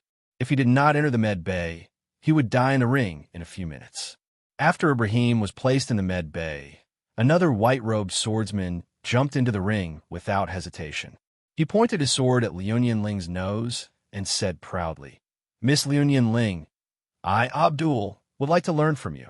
This Jerusalemite is a little unkind." Gahan shook his head in disdain when he saw his next opponent challenging Liu Ling. His impression of Jerusalemite had plummeted. Generally speaking, when two sword-bearers fought against each other, the side with more people would take the initiative to set aside a certain amount of time for the lone sword-bearer to recover some of the energy of his personal shield. There was no written rule, but everyone agreed that it was around 3 minutes. 3 minutes was enough for the sword maiden to recover 20% of her shield's energy. But the Jerusalem sword-bearers had completely ignored this unspoken rule. Another sword-bearer had already challenged Fleeting Timeling to a duel in less than a minute. Cracks could still be seen on Fleeting Timeling's shield, which meant that the shield was still within the 20% danger zone. Then Gahan, will Liu Ling be all right? Song Yifei could tell that Liu Ling was not in a good condition. She had already depleted 80% of her shield's energy when she fought the white-robed swordsman. If the swordsman were to fight again, Liu Ling's shield would be destroyed. Would she have to endure the damage with her own body? I didn't expect you to be worried about Ling. Gahan was shocked when he saw Song Yifei's worried expression. Aren't the two girls fighting each other? Why do I suddenly feel like they're best friends? TSK. The fight between me and Liu Ling is an internal conflict between humans. We need to fight against these annoying Jerusalemites. Do you understand? Song Yifei stuck out his tongue and said. He didn't expect this girl to know the famous words of the founder of the last dynasty before the Great Calamity. However, this dynasty had the most relics, and they had left the most culture for the modern world. It was not surprising that Song Yifei knew the famous words of the founder. Liu Ling will be fine, said Gahan with a smile as he looked at Fleeting Time, who was wiping the blood off his ECN. Have you noticed? Ling is angry. An angry heir of the Fleeting Time family is not someone that can be trifled with. Get ready in 3, 2, 1. Begin. The male version of the heaven-shrouding Sword Emperor's voice resounded throughout the room. As soon as the voice fell, Abdul did not say anything else and immediately began to release his treasured sword, the Sword of Maximilian. The Sword of Maximilian was the sword of the Holy Roman Emperor, Maximilian I. The Holy Roman Emperor, the founder of the Second German Empire, had outstanding martial arts throughout his life, developing the people's livelihood and laying a solid foundation for the Second German Empire to be able to challenge the whole world. before the Great Calamity, the sword of Maximilian had been kept in the German museum. It was unknown how it had ended up in the hands of the city of Jerusalem, being kept in the sword pavilion in Jerusalem. During the heyday of the Green Sect, the Arabian Empire favored swords, and the Arabian scimitar was famous throughout the world. On the other hand, the Arabian people didn't like using swords. There weren't many famous swords in the Arabian region that could be passed down from generation to generation. Therefore, most of the sword maidens in Jerusalem's sword pavilion were famous swords obtained from other regions. For example, Berlin had repeatedly negotiated with Jerusalem, hoping to exchange for the sword of Maximilian from the German Empire at a certain price, but Jerusalem had rejected every single one of their offers. The sword of Maximilian was a curved sword that resembled a crescent moon. The girl after his liberation was also a girl as bright and beautiful as the moonlight. She wore golden armor and had golden hair.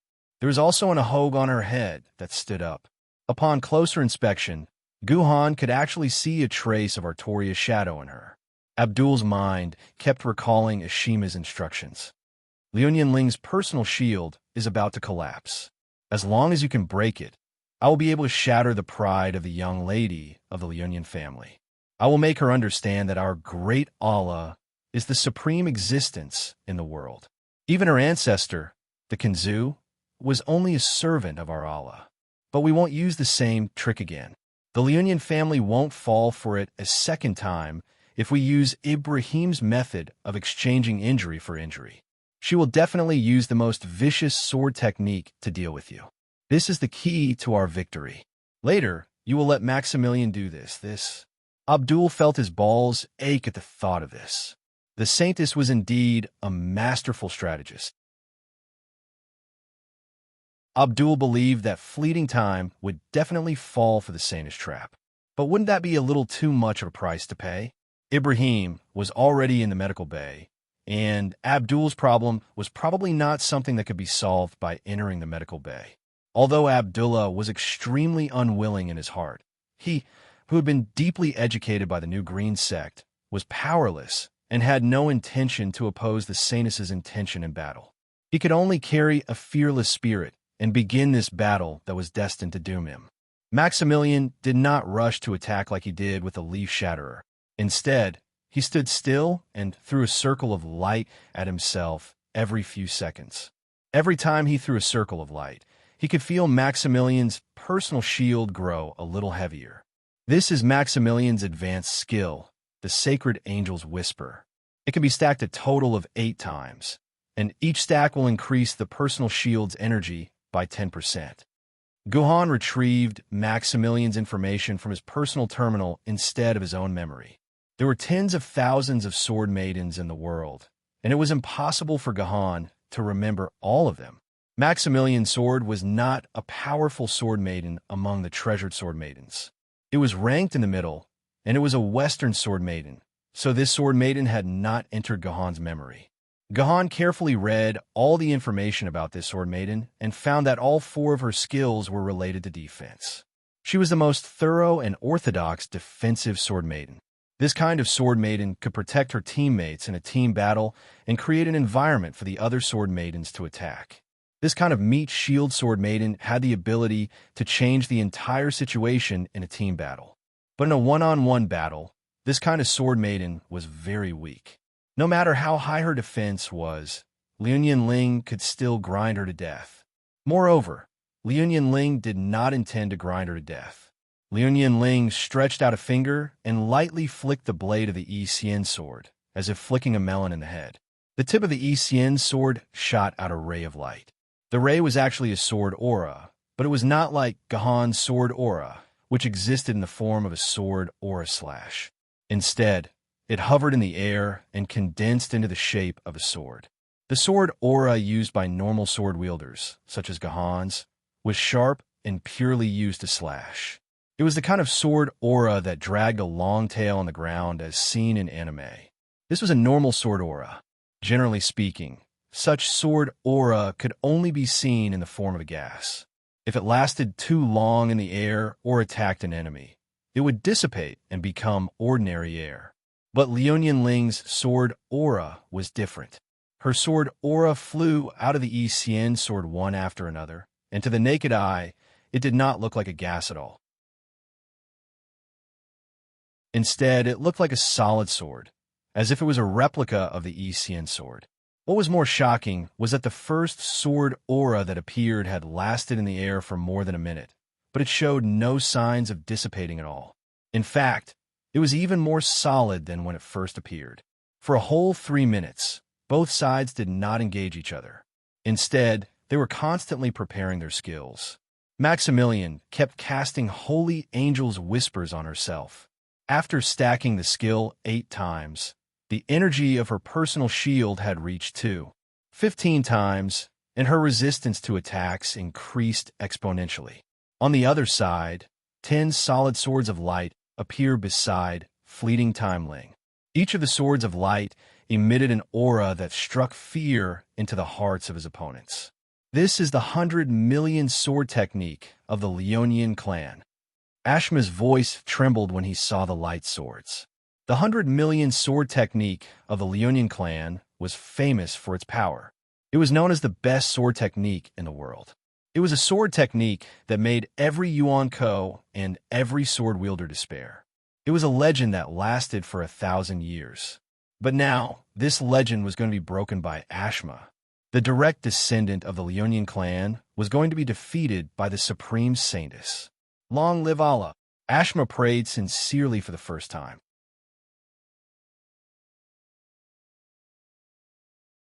Chapter 392. The 100 million sword art was a secret technique of the Lunyan clan. It was the most powerful sword art in the world, and it was what the Kinzu calendar relied on to dominate the world. Countless honors were attributed to the 100 million sword art. Whenever people mentioned the Lunyan clan, they would automatically think of the 100 million sword art. They would sigh. If only 10% of sword bearers knew the 100 million sword art, then Yuan Ko would have been killed by humans long ago. Some scoundrels would come out and criticize the Lunyan clan. Why didn't they publicize the 100 million sword art for all sword bearers to cultivate? Wouldn't the world be at peace then?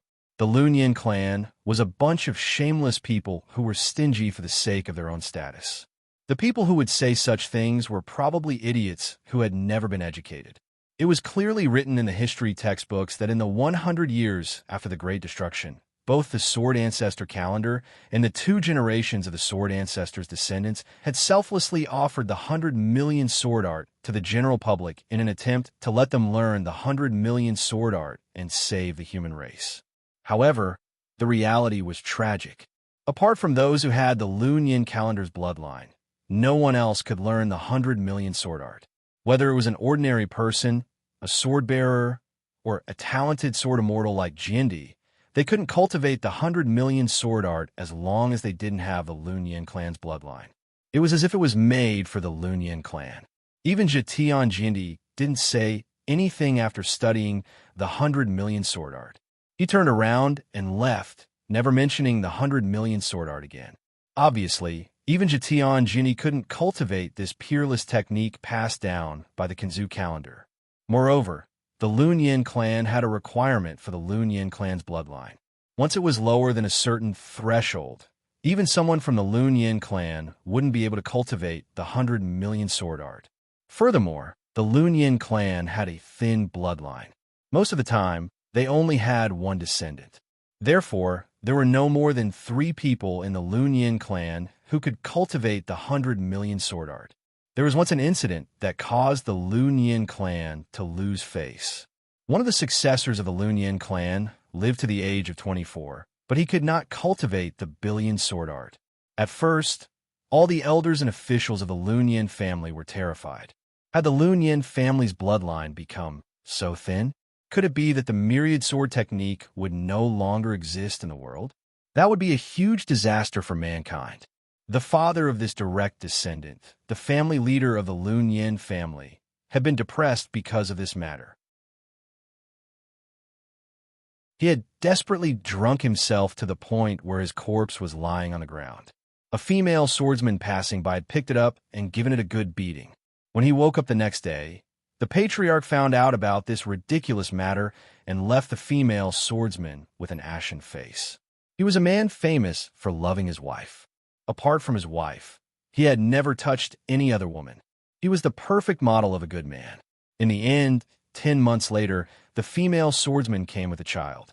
She said that the child was the son of the patriarch of the Lunyan family and had to be raised by the Lunyan family. In a short period of time, this became the biggest news in Yanjing City. Rumors and guesses about the Lunyan family, as well as the quarrel between the Lunyan family's madam and the female swordsman, occupied the headlines for an entire month. After a paternity test, it was confirmed that the boy was indeed the son of the Lunyan family, so the boy stayed in the Lunyan family. However, the patriarch of the Lunyan family did not like him. This was because he loved his wife and his reputation. He felt that the boy was a stain on his life. As a result, although the boy had not been mistreated, he had been greatly suppressed.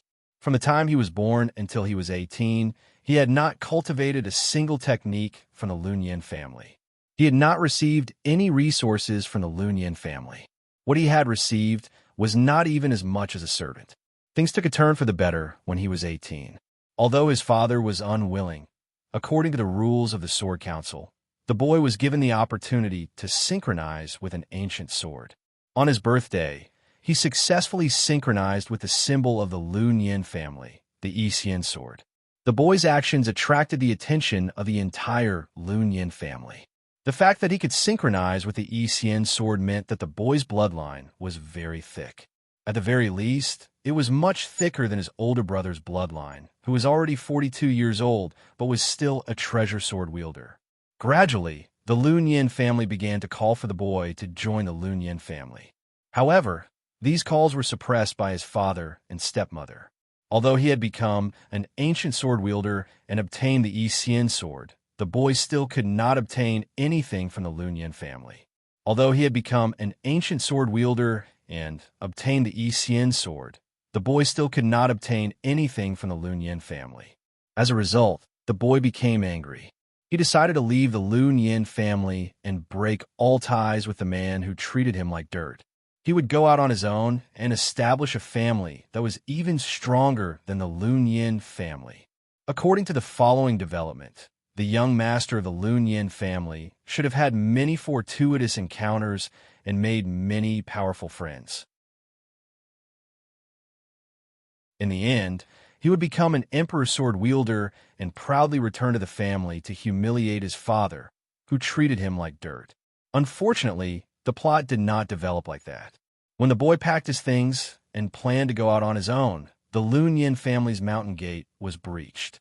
A furious Jiandi slaughtered his way from the mountain gate to the center of the Lunyan family. He killed all the elders of the Lunyan family, and all the servants were crippled. Jiandi had killed 80% of the Lunyan family's combat power. At this moment, the boy's father, who was also the patriarch, came out to take a look and was instantly scared speechless. This sword emperor was none other than the female sword bearer who had picked him up when he was drunk and had sex with him before giving birth to his second son. This female sword bearer had actually become a sword emperor level sword bearer. What made the patriarch deeply ashamed was that he was only a spirit sword level sword bearer. This Jiandi immediately asked the man who had once been with her why he had treated her son like this.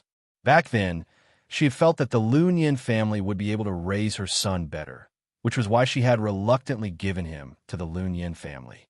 Now, her son had been a cripple for 18 years and had been raised as a pig for 18 years. No wonder this Jiandi had come all the way from the mountain gate to slap the Lunyan family's face. As such, the boy's mother requested that the Lunyan family raise her son as the next family leader. All the resources, secret techniques, and sword techniques had to be passed on to her son. However, the family leader was quite stubborn and did not agree. He said that he would never acknowledge this second son. He would only acknowledge the eldest son that he had with his beloved. The Lunyan family would definitely be passed on to his eldest son. This completely infuriated Jiandi.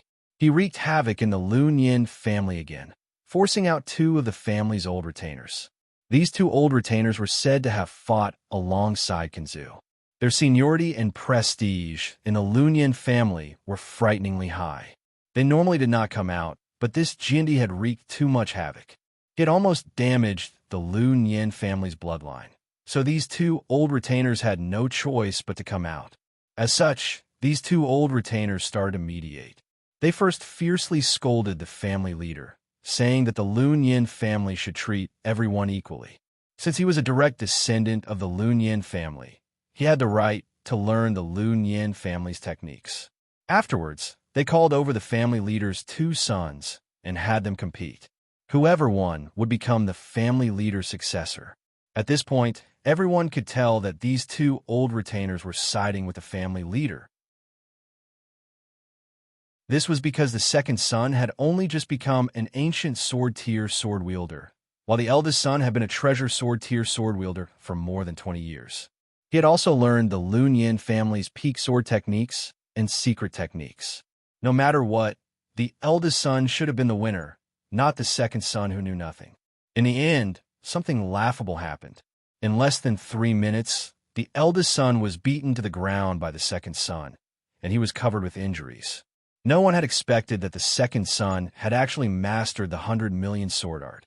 This was because the 100 million sword art could only be cultivated by descendants of the Lun Yin family with a high enough bloodline. As such, even though the 100 million sword art was incredibly powerful, the Lun Yin family had no intention of keeping a secret. They placed the stone stele with the 100 million sword art in the main hall so that everyone could see it and study it. This was the only sword technique that the second son could cultivate. Seeing that their second son had actually mastered the 100 million sword art, the two old retainers immediately changed their minds and fully supported their second son to become the next family leader. What a joke. If the next leader of the Lun Yin family could not even learn the billion sword technique, how could he be the leader of the Lun Yin family? The Lun Yin family would become a complete joke. This naturally caused the family leader to retaliate. He loved his wife too much.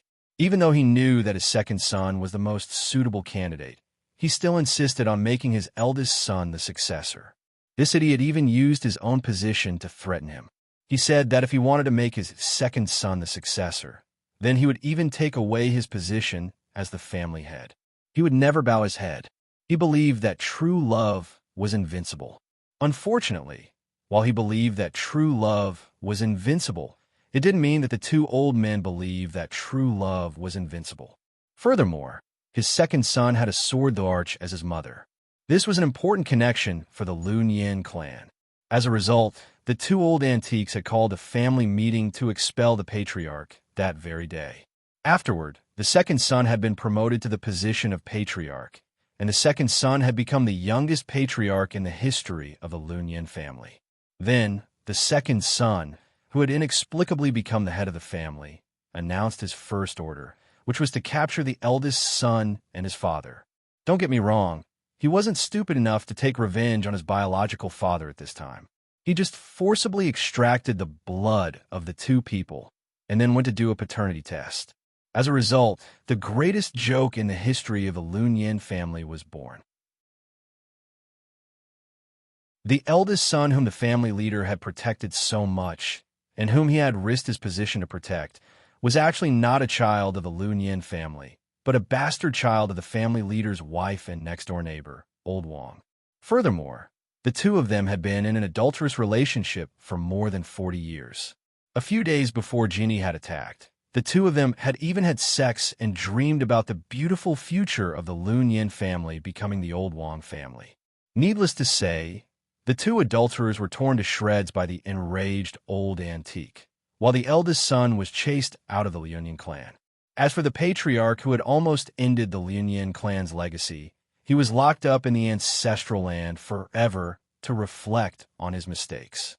In fact, he didn't need to be locked up. The moment he found out the truth, he went crazy. The Lun Yin family did everything they could to cover it up, even erasing the family leader's name from their genealogy and treating him as if he didn't exist. But they still couldn't stop this joke from spreading throughout the human world, and even Yuan Ko's side learned about it. After that, the Lun Yin family set up a new rule. In any case, the heir of the family leader had to learn the myriad sword art, and anyone who couldn't could do a paternity test. Right, there was one more thing to explain. This female Jindi's title was Blood One Jindi, and her son later became the fourth Jindi of the Lunyin family, Jili Jindi. They were the only mother and son pair in history who had fought against the Sword Emperor. The eldest son who had been chased out of the family had a beautiful daughter, who later married an immortal sword wielder and gave birth to a daughter. After many years, this daughter grew up and became the famous Ming Yuan Jindi. There was nothing more interesting in the world than this.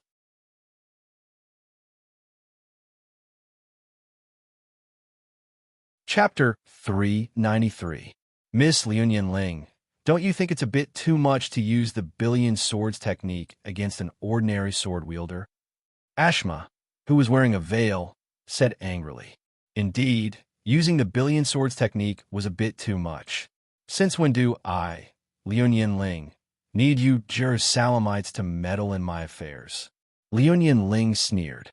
The 10 light swords flying around her seemed to have received some kind of order. They shot out like arrows, stabbing toward Abdul. Originally, Liuyan Ling did not want to use the billion swords technique against the Jerusalemites. After all, they were also sword-bearers. Although there was a huge difference in ethnic conflicts, it could not hide the fact that Jerusalemites were the backbone of humanity. However, Ibrahim's actions had completely angered Liuyan Ling. He had used such a despicable move just to break through her personal shield, and he was not even willing to give Liuyan Ling 3 minutes to recover. How could Liuyan Ling not be angry? Therefore, Liuyan Ling decided to use the billion swords technique to send Abdul away. If he knew what was good for him, he would immediately surrender. Otherwise, he would end up in a medical pod like Ibrahim. Defend.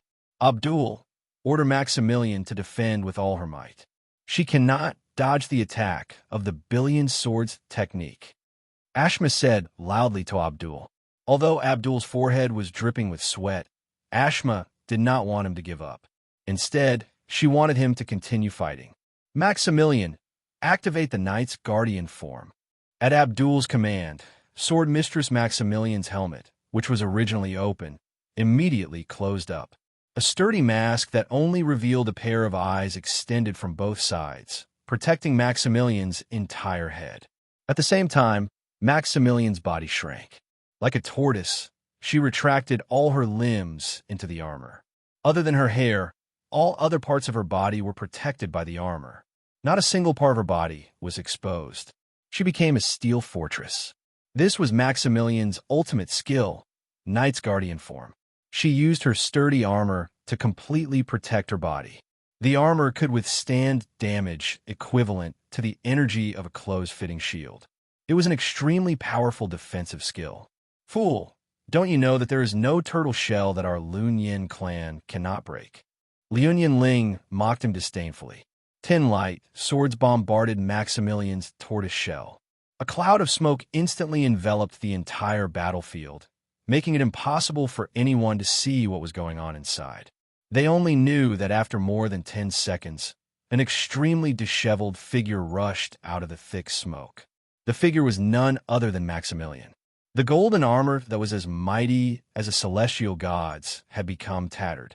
The entire hand armor was gone, while the waist and legs had been sliced open. The gold armor had also turned black, gray, and gold. All in all, this armor was basically ruined. But she had to admit that Maximilian's armor was still on her body, and that was enough. This meant that the defense of Maximilian's armor had not been broken, and Maximilian's personal shield was still intact. After discovering this, Abdul let out a deep sigh of relief. Maximilian lived up to her reputation as the sword mistress. She could actually defend against the attack of the billion swords art. It was said that although the billion swords art was extremely powerful, it consumed a lot of sword essence. He had heard from the saintess that with the little sword essence that Liuyan Ling had, she could only support 2 uses of the billion swords art at most. Right now, Maximilian had only lost the defense of the armor. Maximilian's close-fitting shield was still intact. Even if Liuyan Ling used the billion swords art again, Maximilian would still be able to withstand it. Without the sword essence, even if the opponent was the descendant of the Liuyan family, Abdul could still easily defeat him. If he could defeat the descendant of a Leonian family, then he would definitely become the hero of Jerusalem and steal many female slaves. Thinking of this, Abdul couldn't help but become excited. Abdul, what are you thinking about? Hurry up and run. Ashima's warning woke Abdul up from his daydream. He raised his head and saw 10 light swords floating in the air again. This time, the light swords were attacking him. You're using the billion swords art again, so soon? All right, let's see if you have the chance to use it a third time. Abdul made up his mind and ordered Maximilian through the sword mark. Maximilian, hurry up and protect me. Yes, sir. Maximilian, who was in tatters, appeared in front of Abdul in a flash. This was Maximilian's basic skill, which allowed her to flash in front of her swordsman and protect him. With Maximilian in front of her, the 10 light swords that were attacking Abdul were once again blocked by Maximilian. When all the dust settled, Maximilian's body was completely exposed. All her armor had been cut into pieces, and her youthful and beautiful body was exposed in front of everyone. Annoying. Song Yifei screamed and buried her face in Gohan's back. Thinking that something was wrong, she immediately stretched out her hand and covered Gohan's eyes. She shouted, "Shameless man, don't look. I didn't expect Leonian Ling to be this kind of person." She actually stripped off the sword lady's clothes. You can't blame Ling. This is Maximilian's own responsibility. Gohan pushed Song Yifei's hand away and said calmly, Maximilian's ultimate skill is to use his armor as an extra shield. If he doesn't break all his armor, this extra shield will always be in front of him. Leonian Ling will not be able to attack Maximilian's personal shield at all. If she wants to win, she must completely break Maximilian's armor. This is not Leonian Ling's fault. Don't blame Ling wrongly. Ha ha ha. Seeing that his sword lady was naked, Abdul not only did not help her cover up, but also jumped out excitedly. He laughed wildly and said, Miss Leonian Ling, you have already used the billion swords technique twice. Do you still have sword essence left to use it? My Maximilian still has 40% of her shield's energy left. It's impossible for you to defeat her. To think that the descendant of the Lunyan family would lose to me, Abdul. Allah above, your loyal servant Abdul thanks you for your kindness. Is this guy an idiot? Gohan watched Abdul's performance in a daze. Then he directly put the idiot hat on his head. Has this guy never studied the billion sword skill? Idiot! On the other side, Ashima's face was also livid. How come she had never seen such an idiot in her subordinate? It seemed that she had to exclude him from her future circle. Such a person would definitely ruin her plans in the future. Who told you that this is the second time I've used the billion swords technique? Leonian Ling, who was standing in front of Abdul, looked at him as if he was an idiot. Suddenly, 10 dazzling sword lights flew out from the smoke and floated in front of Abdul. They were aimed at Abdul's eyes, almost blinding him. The third time, Abdul was shocked. Leonian Ling had used the billion swords technique for the third time. He immediately turned to Ashima and asked in panic, Lady Ashima, didn't you say that Leonian Ling could only use the billion swords technique twice? How could she use it a third time? I'm not lying to you, Ibrahim, but this isn't the third sword ray from the billion sword technique. This is the first sword ray, Ashima said with a cold face. This is the first time. Abdul turned around in fear and muttered, Why? Why were these 10 sword lights the first sword lights? Could it be that the previous 2 attacks were fake? But my Maximilian's armor was completely shattered. Looks like you never understood our Lunyan family's billion swords technique. Fleeting Time Ling waved his hand, and the 10 sword auras blossomed like flowers. The heart of the flower was Abdul, who stood rooted to the ground. The 10 sword lights completely surrounded Abdul. As long as they moved towards the center, Abdul would be turned into a pile of minced meat. The billion swords technique sword lights are not single-use items. She is a real sword mistress. Leonian Ling gave Abdul one last explanation, and the 10 sword lights flew towards Abdul without hesitation. Maximilian, save me! In his panic, Abdul could only call for his sword mistress' protection. Maximilian also obeyed the command and once again stood in front of Abdul to block him. The 10 sword lights continued to slash and stab at the sword mistress and the sword mistress' personal shields. In the blink of an eye, Maximilian's personal shield shattered, followed by Abdul's personal shield. In less than 5 seconds, the personal shields of the sword mistress and the sword mistress were completely destroyed. Admit defeat. If you don't, it will be your body that gets hurt. Fleeting Ling replied coldly. In a normal duel between swordsmen, the moment the swordsman's personal barrier was broken, the swordsman would be declared the loser, and the victor would not be able to harm his opponent's body. Humans could not allow the sword mistress to have a deep grudge against each other. All infighting was controlled within a certain range. Are you kidding me? How can I lose like this? Abdul grabbed Maximilian's body in front of him and used his sword mistress as a meat shield. He yelled at Ling in a frenzy. Come on, kill me if you can. Come at me if you can. Scum, since you want to die, don't blame me. Wrath burned in fleeting time Ling's eyes. 10 sword auras pierced through Maximilian's body without hesitation, and pierced through Abdul's body as if they were candied fruits on a stick. Poochie! Abdul spat out a mouthful of blood and weakly loosened his grip on Maximilian. Maximilian, on the other hand, stared blankly at his sword-bearer before turning into a beam of light. Finally, he turned into a sword covered in cracks and fell to the ground. After all, she was the one in front of Abdul, so she was the one who bore the brunt of the damage. Even though Liu Ling had held back, Maximilian could not withstand the damage. His durability dropped below 10%, and he reverted to his original form. At the very least, Maximilian would not be used in battle in the trial array.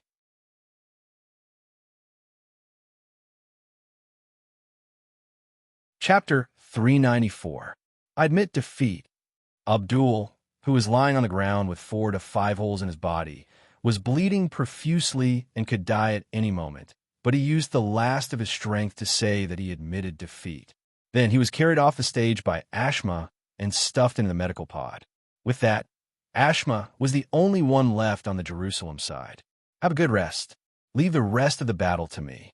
I will definitely let Liu Ling know how powerful we, the people of Jerusalem, are. Ashma said slowly outside Ibrahim and Abdul's medical pod. Then, she pressed the rapid healing button of the medical pod, and the 2 white-robed sword-bearers fell into a deep sleep while being enveloped by the nutrient solution. Aya, fighting with Miss Liu Ling is such a disrespectful thing to do. After making arrangements for her 2 subordinates, Ashma, who was wearing a veil, jumped lightly to the center of the stage. Then, she said with a smile, Honorable Miss Liu Ling, since you are so powerful, Ashma won't stand on ceremony. Let our battle begin now. This Ashma was indeed the same as her 2 subordinates. Or rather, these 2 subordinates were just following her orders. They didn't give any time to rest and immediately started fighting with Liu Ling. They didn't care about the dignity and unspoken rules of a sword-bearer at all. Ashma, I haven't seen you for 2 years, and you've become more and more shameless. Jerusalem is indeed a good place. Liu Ling waved her hand, and the 10 sword rays that had just defeated Abdul flew back to Liu Ling's side. They began to circle around Liu Ling, but they didn't seem to have any killing intent at all. Jerusalem is not a good place. I really don't want to stay there for another second. Ashma, who had just been a loyal subject of Jerusalem, immediately changed her expression. Her tone was filled with disgust for Jerusalem. Ashma, don't tell me you tricked these 2 fools into the medical pod just to badmouth Jerusalem. You are the saintess of Jerusalem after all, the future prophet's successor. Is it really okay for you to eat like this and scold the chef? Liu Ling laughed. It can't be helped. The 2 of them have been brainwashed since they were young. If I hadn't told them that I had a way to defeat the successor of the Lunyan clan, they wouldn't have willingly let you send them into the medical pod. Now, I can finally speak normally. Ashima snickered, which made Gahan and Song Yifei, who were standing behind Liu Ling, feel their blood run cold. Although Gahan had also sensed that the two white-robed swordsmen seemed to have deliberately injured themselves, Gahan had always believed that it was a battle plot. Ashma must have hoped to use the two cannon fodder's injuries to set up some kind of trap. There must be some hidden killing move against Liu Ling. However, Gahan had never thought that this was actually a method for Ashma to communicate with Liu Ling normally. Her actions and words just now were just to trick her two white-robed companions into the medical pod. Long time no see, my good sister. No one knew what Ashma's expression was under the veil. She opened her arms excitedly and quickly walked over to Liu Ling. Long time no see, my good sister. Liu Ling also smiled, and a few drops of tears actually flowed out of her eyes. With a snap of her fingers, she recalled the 10 sword gleams in the air back into the Yi Xian sword. She also opened her arms and hugged Ashma. The two of them were actually playing a show of deep sisterly love. Song Yifei, who was watching below the stage, was dumbfounded. Could the plot twist like this? The two of them hugged for a long time, about 10 minutes without separating. Don't get me wrong, this pair of good sisters did not have lesbian tendencies. They just hugged each other and spoke in a very low voice that only the two of them could hear, and this went on for more than 10 minutes. This was considered concise and to the point. Under normal circumstances, a pair of good sisters who had not seen each other for 2 years would at least talk for a day. Even if that was the case, they would have to lie under the same blanket to talk at night. You've suffered these 2 years. The two of them finally separated and began to talk in a voice that Gahan could hear. Of course I've suffered. Jerusalem is not a place for women at all. It's a paradise for men. Ashma pursed her lips mockingly. Speaking of men, I haven't asked you what's going on with the man and woman behind you. I thought you'd do the same as me and let them fight first before sending them into the medical bay. Our relationship is exposed in front of these two people. If this news gets out, I'm afraid I won't have a good time in Jerusalem. I might even turn from female slave of Allah to a female slave of all men. Forgive me for being blunt, but I'm afraid none of the three of you have the ability to send this man into the medical bay. This woman is no problem. If you want, you can send her in now. Liu Ling smiled. Liu Ling, you... Song Yifei was enraged when he heard that. She could not bully people like that. I can see that you're very good friends. How enviable. I don't have any friends in Jerusalem. Ashma said sadly. Gahan seemed to be able to feel Ashma's pain through the veil. Yes, I promise you that these two people will never tell anyone about our relationship. I trust them. Liu Ling promised Ashma very seriously. Oh, you're so confident. Ashma turned around and looked at Gahan through the veil. This man is very handsome. You trust him so much. Don't tell me he's your boyfriend. You're so annoying. You found out. Liu Ling said shyly.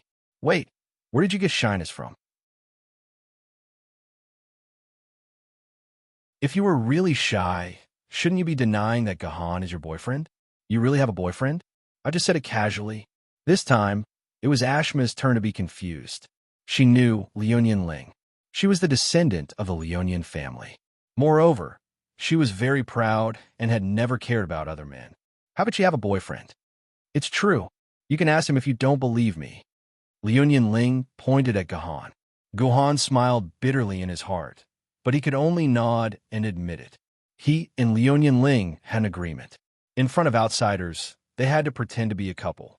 Gahan nodded readily, but it made Song Yifei anxious. When did they become a couple? Song Yifei was so anxious that he kept pinching the soft flesh on Gahan's waist. Although there was a sharp pain in his waist, Gahan still maintained his smile. This calmness was also very impressive. Song Yifei's little movements were all seen by Ashma. She chuckled. Ling, it seems that you have a rival. Your boyfriend seems to be very popular. Which family's descendant is he from? Introduce him to me. Who knows, I might want to snatch him from your hands. It's fine. If you want to snatch him, go ahead. Good things are naturally popular. Liu Ling, don't care about things that others don't want to snatch.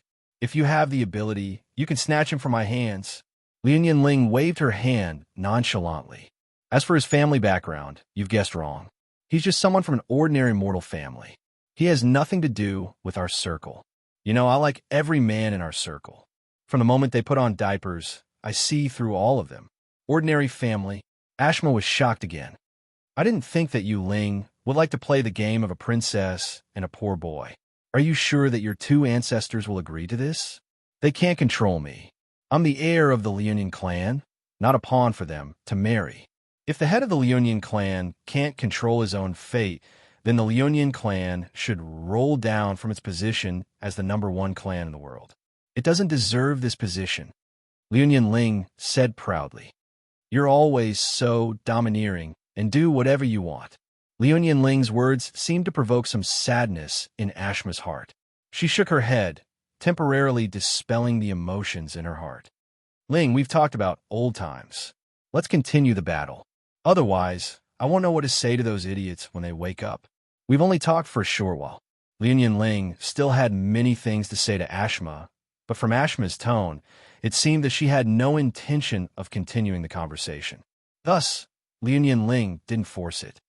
Then let's start the battle. Show me what you've got. I want to see how strong you've become in the 2 years you've been in Jerusalem. Liunian Ling said with her sword in hand. No. Before we fight, I want to see your boyfriend skills. I want to see if he's worthy of the position of the little princess of the Liunian clan. Ashma drew a long sword with a series of Arabic characters on it from her waist. Gahan's eyes narrowed. This should be one of the 6 divine swords of faith of the new green sect, the sword of posterity. But Liunian Ling didn't want Gahan to fight. She still wanted to defeat her good sister herself. However, before Liunian Ling could object, Gahan leaped into the ring and pressed down on Liunian Ling's shoulder. Let me do it. Since someone has called out my name, how can I not accept the challenge? Liunian Ling sighed and stopped trying to stop him. Instead, she turned to Gahan and warned, All right, be careful. Ashma isn't someone to be trifled with. From a certain point of view, I might not be your match. You must be careful. Don't worry.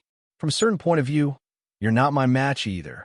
Gahan smiled and drew his I Chien sword. You've rested for a day. I Chien, it's time for you to practice.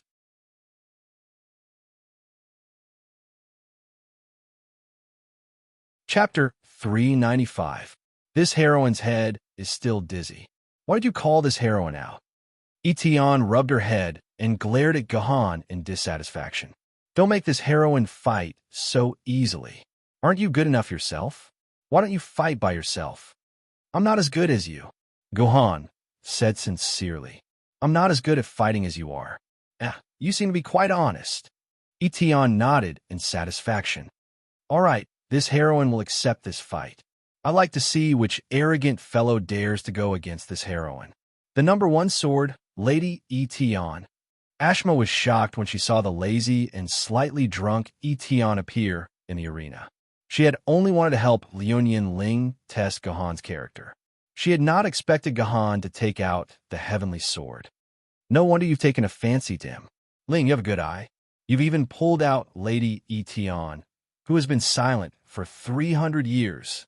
Ashma began to understand why Liunian Ling would become Gahan's girlfriend. However, Ashma was wrong. Before Gahan and the heavenly sword had synchronized, Liunian Ling had already taken a liking to Gahan. They had even agreed to pretend to be boyfriend and girlfriend. Can I get to know you? Sir, my name is Ashma. I'm Ling's good friend. She's a good bestie. She's a good bestie, Ashma said softly through the veil. Gahan. Gahan's answer was simple and clear. Gahan, your surname is Gu. Ashma suddenly recalled a description in the new green sex classic, the new holy Quran. Her heart skipped a beat, and she began to have other thoughts about Gahan. However, Ashima didn't speak of this directly. She nodded and spoke gently. Even though I'm clearly aware that I'm no match for Lady Heaven Reliance, I'm still bold enough to use the future sword to offend you. With that, the future sword in Ashima's hand suddenly turned into a ball of fog, a fog that seemed to distort the light around it. As for what was inside the fog, it was impossible to see clearly. Is this one of the 6 divine swords of faith of the New Green Church? Just like her introduction, she's always shrouded in mystery. Gahan praised sincerely. The 6 divine swords of faith were like this. Apart from the angelic sword that had the appearance of an angel, the other 5 divine swords were forever hidden in the fog. No one could see their appearance clearly, as if they had no physical form. In response to this, many people suggested that the human great sword council remove the 6 divine swords of faith from the list of sword maidens. However, they were all rejected by the council. This was because apart from not having a physical form, the 6 divine swords of faith had the same characteristics as the other sword maidens. Therefore, after a long discussion, they finally determined that this form of fog was also one of the forms of the sword maidens, and the sword maidens didn't have to look like women. At the same time, the 6 divine swords of faith were probably one of the most difficult to define among the sword maidens. Sometimes, the power of the 6 divine swords of faith could be said to be unparalleled in the world, and could even destroy the number 1 sword maidens of the same level. However, sometimes, the power of the 6 divine swords of faith was frighteningly low, and could not even compare to the average level. It was said that the power of the 6 divine swords of faith did not depend on the sword maidens themselves, but on their wielder. The stronger the wielder's faith in Allah, the more powerful the 6 divine swords of faith would be. From this point of view, Ashima's future swords of faith should be one of the weaker ones. This could be seen from her attitude toward Lengthened City, which was full of disdain and mockery. However, when they actually fought, Gahan felt a huge pressure from future swords of faith. It would probably not be easy for the heavenly sword to deal with this opponent. Future swords of faith's fighting style was very special. Because she did not have a physical form, she never personally participated in the battle.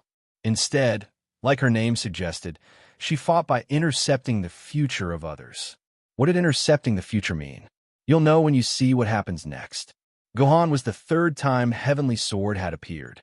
The first time was Jitian Jindi. According to the time, Allah Jindi would only be born in another 200 years, so naturally, future swords of faith had not appeared. The second time was a certain sword immortal. He had a falling out with Heavenly Sword when he was still a famous sword. Since then, Heavenly Sword had been trapped in its scabbard and had never been used. Naturally, it had never had the experience of fighting against future swords of faith. The third time was Gahan. This was the first time Heavenly Sword had fought against future swords of faith. Therefore, Heavenly Sword was completely unfamiliar with future swords of faith. Even though Gohan had told her through the sword mark that future swords of faith's fighting style was intercepting the future, Heavenly Sword was still confused. She did not understand what intercepting the future meant or how it fought. However, Heavenly Sword soon understood what was going on. Intercepting future swords of faith. A somewhat hoarse voice was heard from within the fog. Could this be the voice of future swords of faith? It seemed that future swords of faith was also a sword mistress with a soul and even a physical body. It was not just the fog that some people were talking about. Gahan thought to himself. Gahan was able to gather very little information about future swords of faith because most of the people who had seen future swords of faith in battle were followers of the Green Church.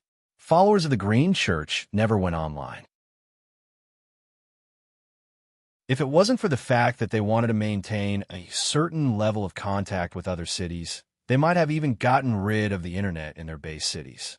Putting aside Gahan's thoughts, after Future Swords uttered the words, intercepting future swords of faith, she did not say anything else. However, the next moment, a tall and slender girl walked out of the fog. She had a heroic face, a long sword on her back, a gourd in her hand, and the way she kept pouring wine into her mouth. This girl was clearly Heavenly Sword herself. F***CK. Why is there another me? Heavenly Sword could not believe her eyes. Was the person who walked out of the fog really herself? That's not you, or should I say, that's the future you. Just as Heavenly Sword was feeling confused, Gohan's explanation reached her ears through the sword mark.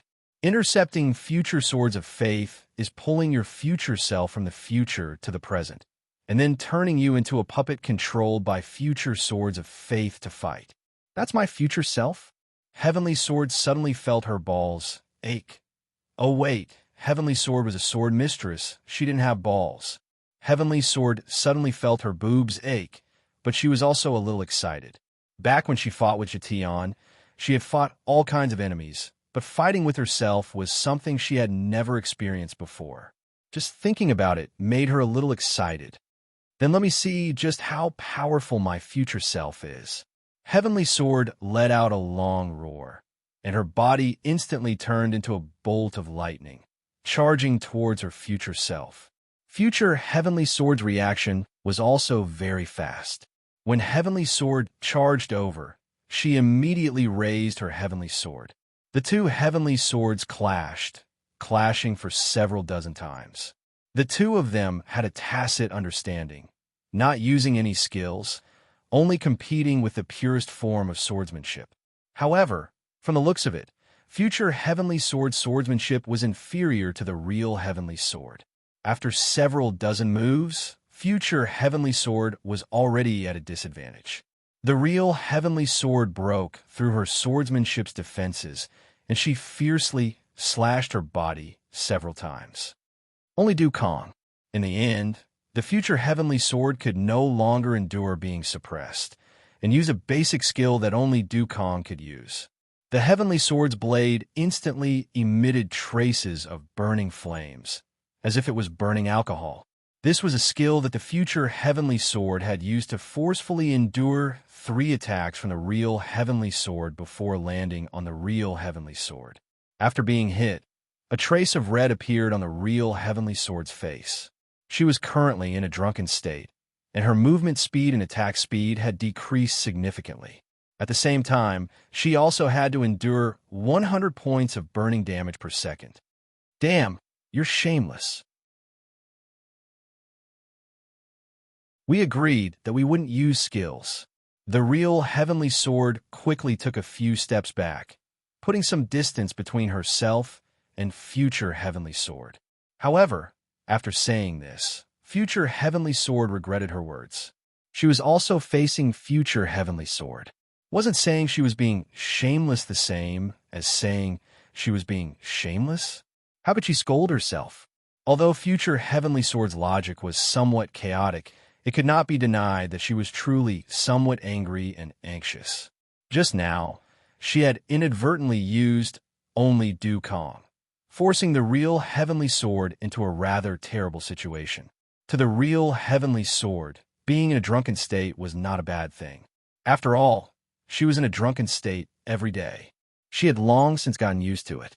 However, the problem was that 100 points of burning damage. Moreover, it was burning damage that lasted for 5 seconds. This had given Heavenly Sword a huge fright. The real Heavenly Sword's personal shield only had about 1,300 points of energy. After 5 seconds of burning, she was only left with 800 points of energy. If she did it again, Heavenly Sword's energy would be less than 300 points. At that time, it would really hurt. Facing the real Heavenly Sword's questioning, the future Heavenly Sword did not say anything. Instead, she picked up her Heavenly Sword and took the initiative to attack the real Heavenly Sword. After being suppressed by the real Heavenly Sword for a few dozen moves, the future Heavenly Sword began to counterattack. F***CK. This heroine will let you see what the real Lady Heavenly Sword is like. Heavenly Sword roared in extreme displeasure as she dodged the future Heavenly Sword's attack. Then, flames appeared on her own blade, returning the only Dukong skill that the real Heavenly Sword had endured to the future Heavenly Sword. Pa. A few seconds later, cracks began to appear on the future Heavenly Sword's personal shield. In the end, it completely shattered. When the future Heavenly Sword's personal shield completely shattered, her body was instantly sucked back by a huge suction force from the future sword's fog. She then disappeared. Did I win just like that? Heavenly Sword was dumbfounded. Was the future Heavenly Sword so weak? Thinking up to this point, although she had won, Heavenly Sword was still filled with displeasure. No, it is far from over. Your opponent is not the future you, but the future sword. She is still there, and your battle is not over yet.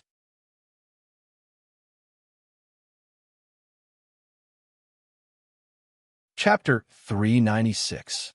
How is it? How does it feel to fight against the future you? Taking advantage of the gap in the battle, Gohan asked Etion through the sword mark. It feels a little weak. Etion seemed to have forgotten the fact that his personal shield had almost been broken. He grinned and said, although her swordsmanship and my swordsmanship are of the same origin, and some of the details are even better than mine, her swordsmanship is too rigid. There is no spirituality at all. That's why I completely suppressed her in less than 30 moves. If I were a human, then the future me would at most be an inflatable doll. I only have the form, but I don't have my soul. I can't use my swordsmanship at all. Such an opponent, even if her swordsmanship was 10 times better, she would still not be able to defeat me. Etion said it very well. He had basically described the characteristics of his opponent. However, to compare his future self to an inflatable doll, Etion's thoughts were really broad. Then how about the future you in other aspects? For example, attack power, skill effects, shield energy, and so on. Gohan asked again. The other aspects are not that great. Her attack power is only half of mine, and the skill effects are also only half of mine. I don't know about the shield energy. In any case, it doesn't exceed 700 points. Otherwise, my only Dukong plus the previous few attacks would not have been able to break her personal shield. Etion replied. Gohan looked at the energy of the Heavenly Sword's personal shield. It still had around 50 points of energy left. The Heavenly Sword's personal shield had around 700 points of energy, and only around 450 points of energy was left. This meant that the future Heavenly Sword had at most burned away around 250 points of energy from the real Heavenly Sword. From the looks of it, the effect of the skill was indeed only half of the full 500 points. Gohan asked Etion these questions because he wanted to know what kind of rules the future sword followed and what kind of restrictions it would have. Unfortunately, the information he got from Etion was too little, and the information about the future sword on the internet was also very little.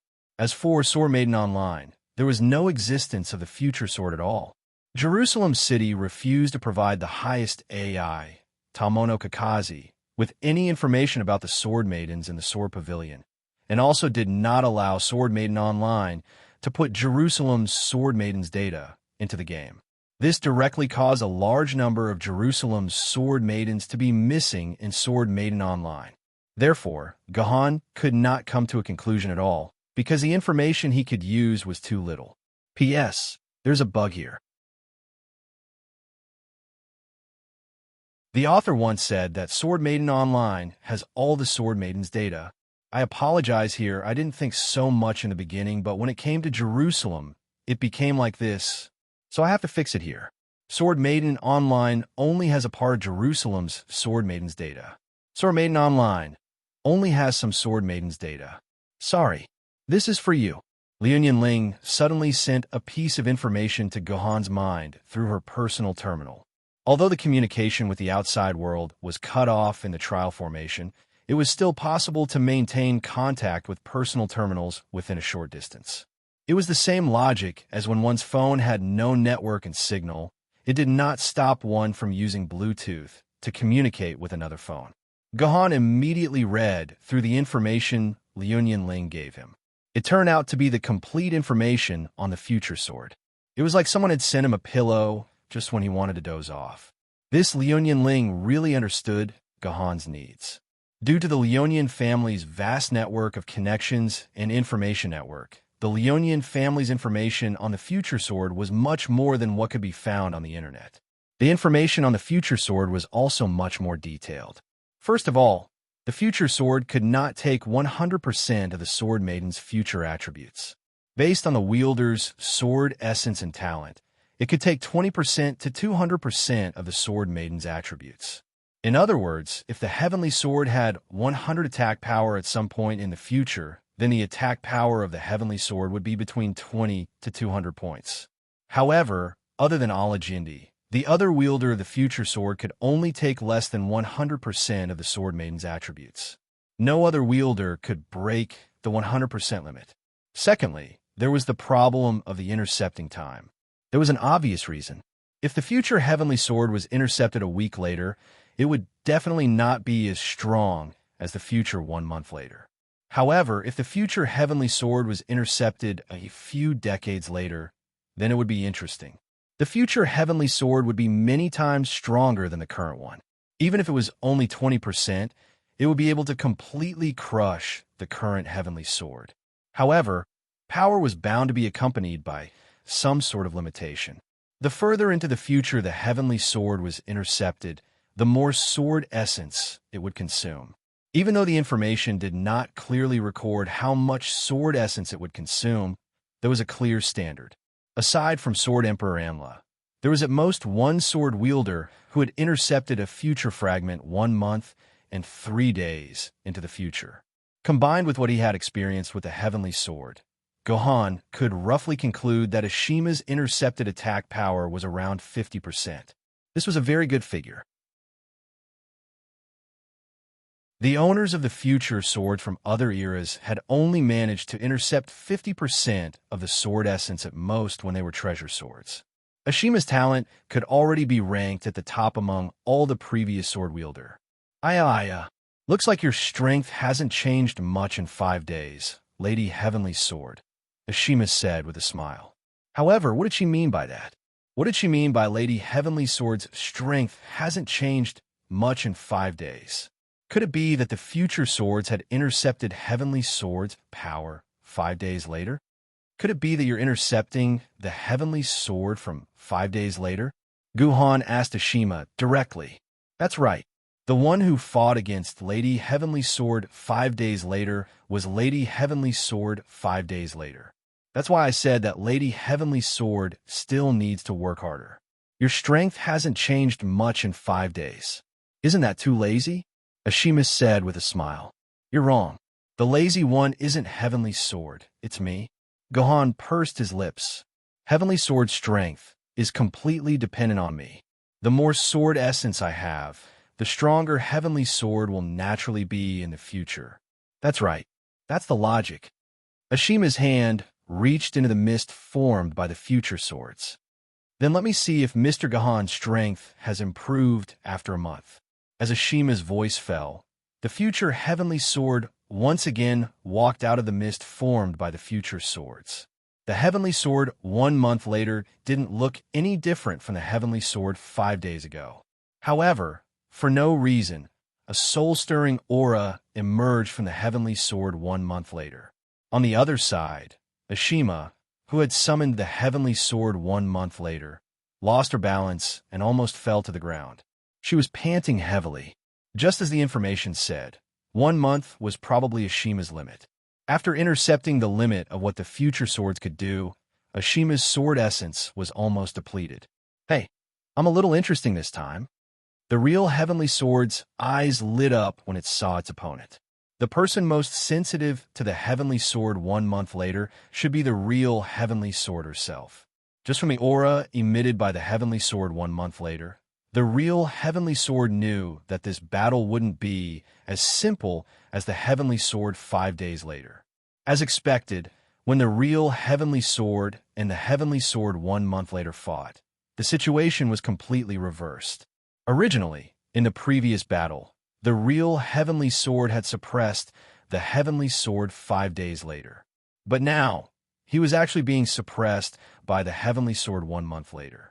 As they fought, the real Heavenly Sword felt that he could no longer hold on. Compared to the Heavenly Sword 5 days later, the swordsmanship of the Heavenly Sword was still the same, and there was no improvement.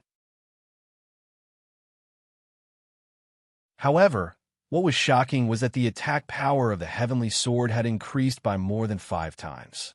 The Heavenly Sword 5 days later originally only had half of the real Heavenly Sword's attack power, but after a month, its attack power had actually increased by 5 times, reaching 5 times that of the real Heavenly Sword. This was already an absolute suppression. If the opponent's sword technique was weak enough, Heavenly Sword could still use its own sword technique to suppress the opponent. However, the problem was that Heavenly Sword's current opponent was itself.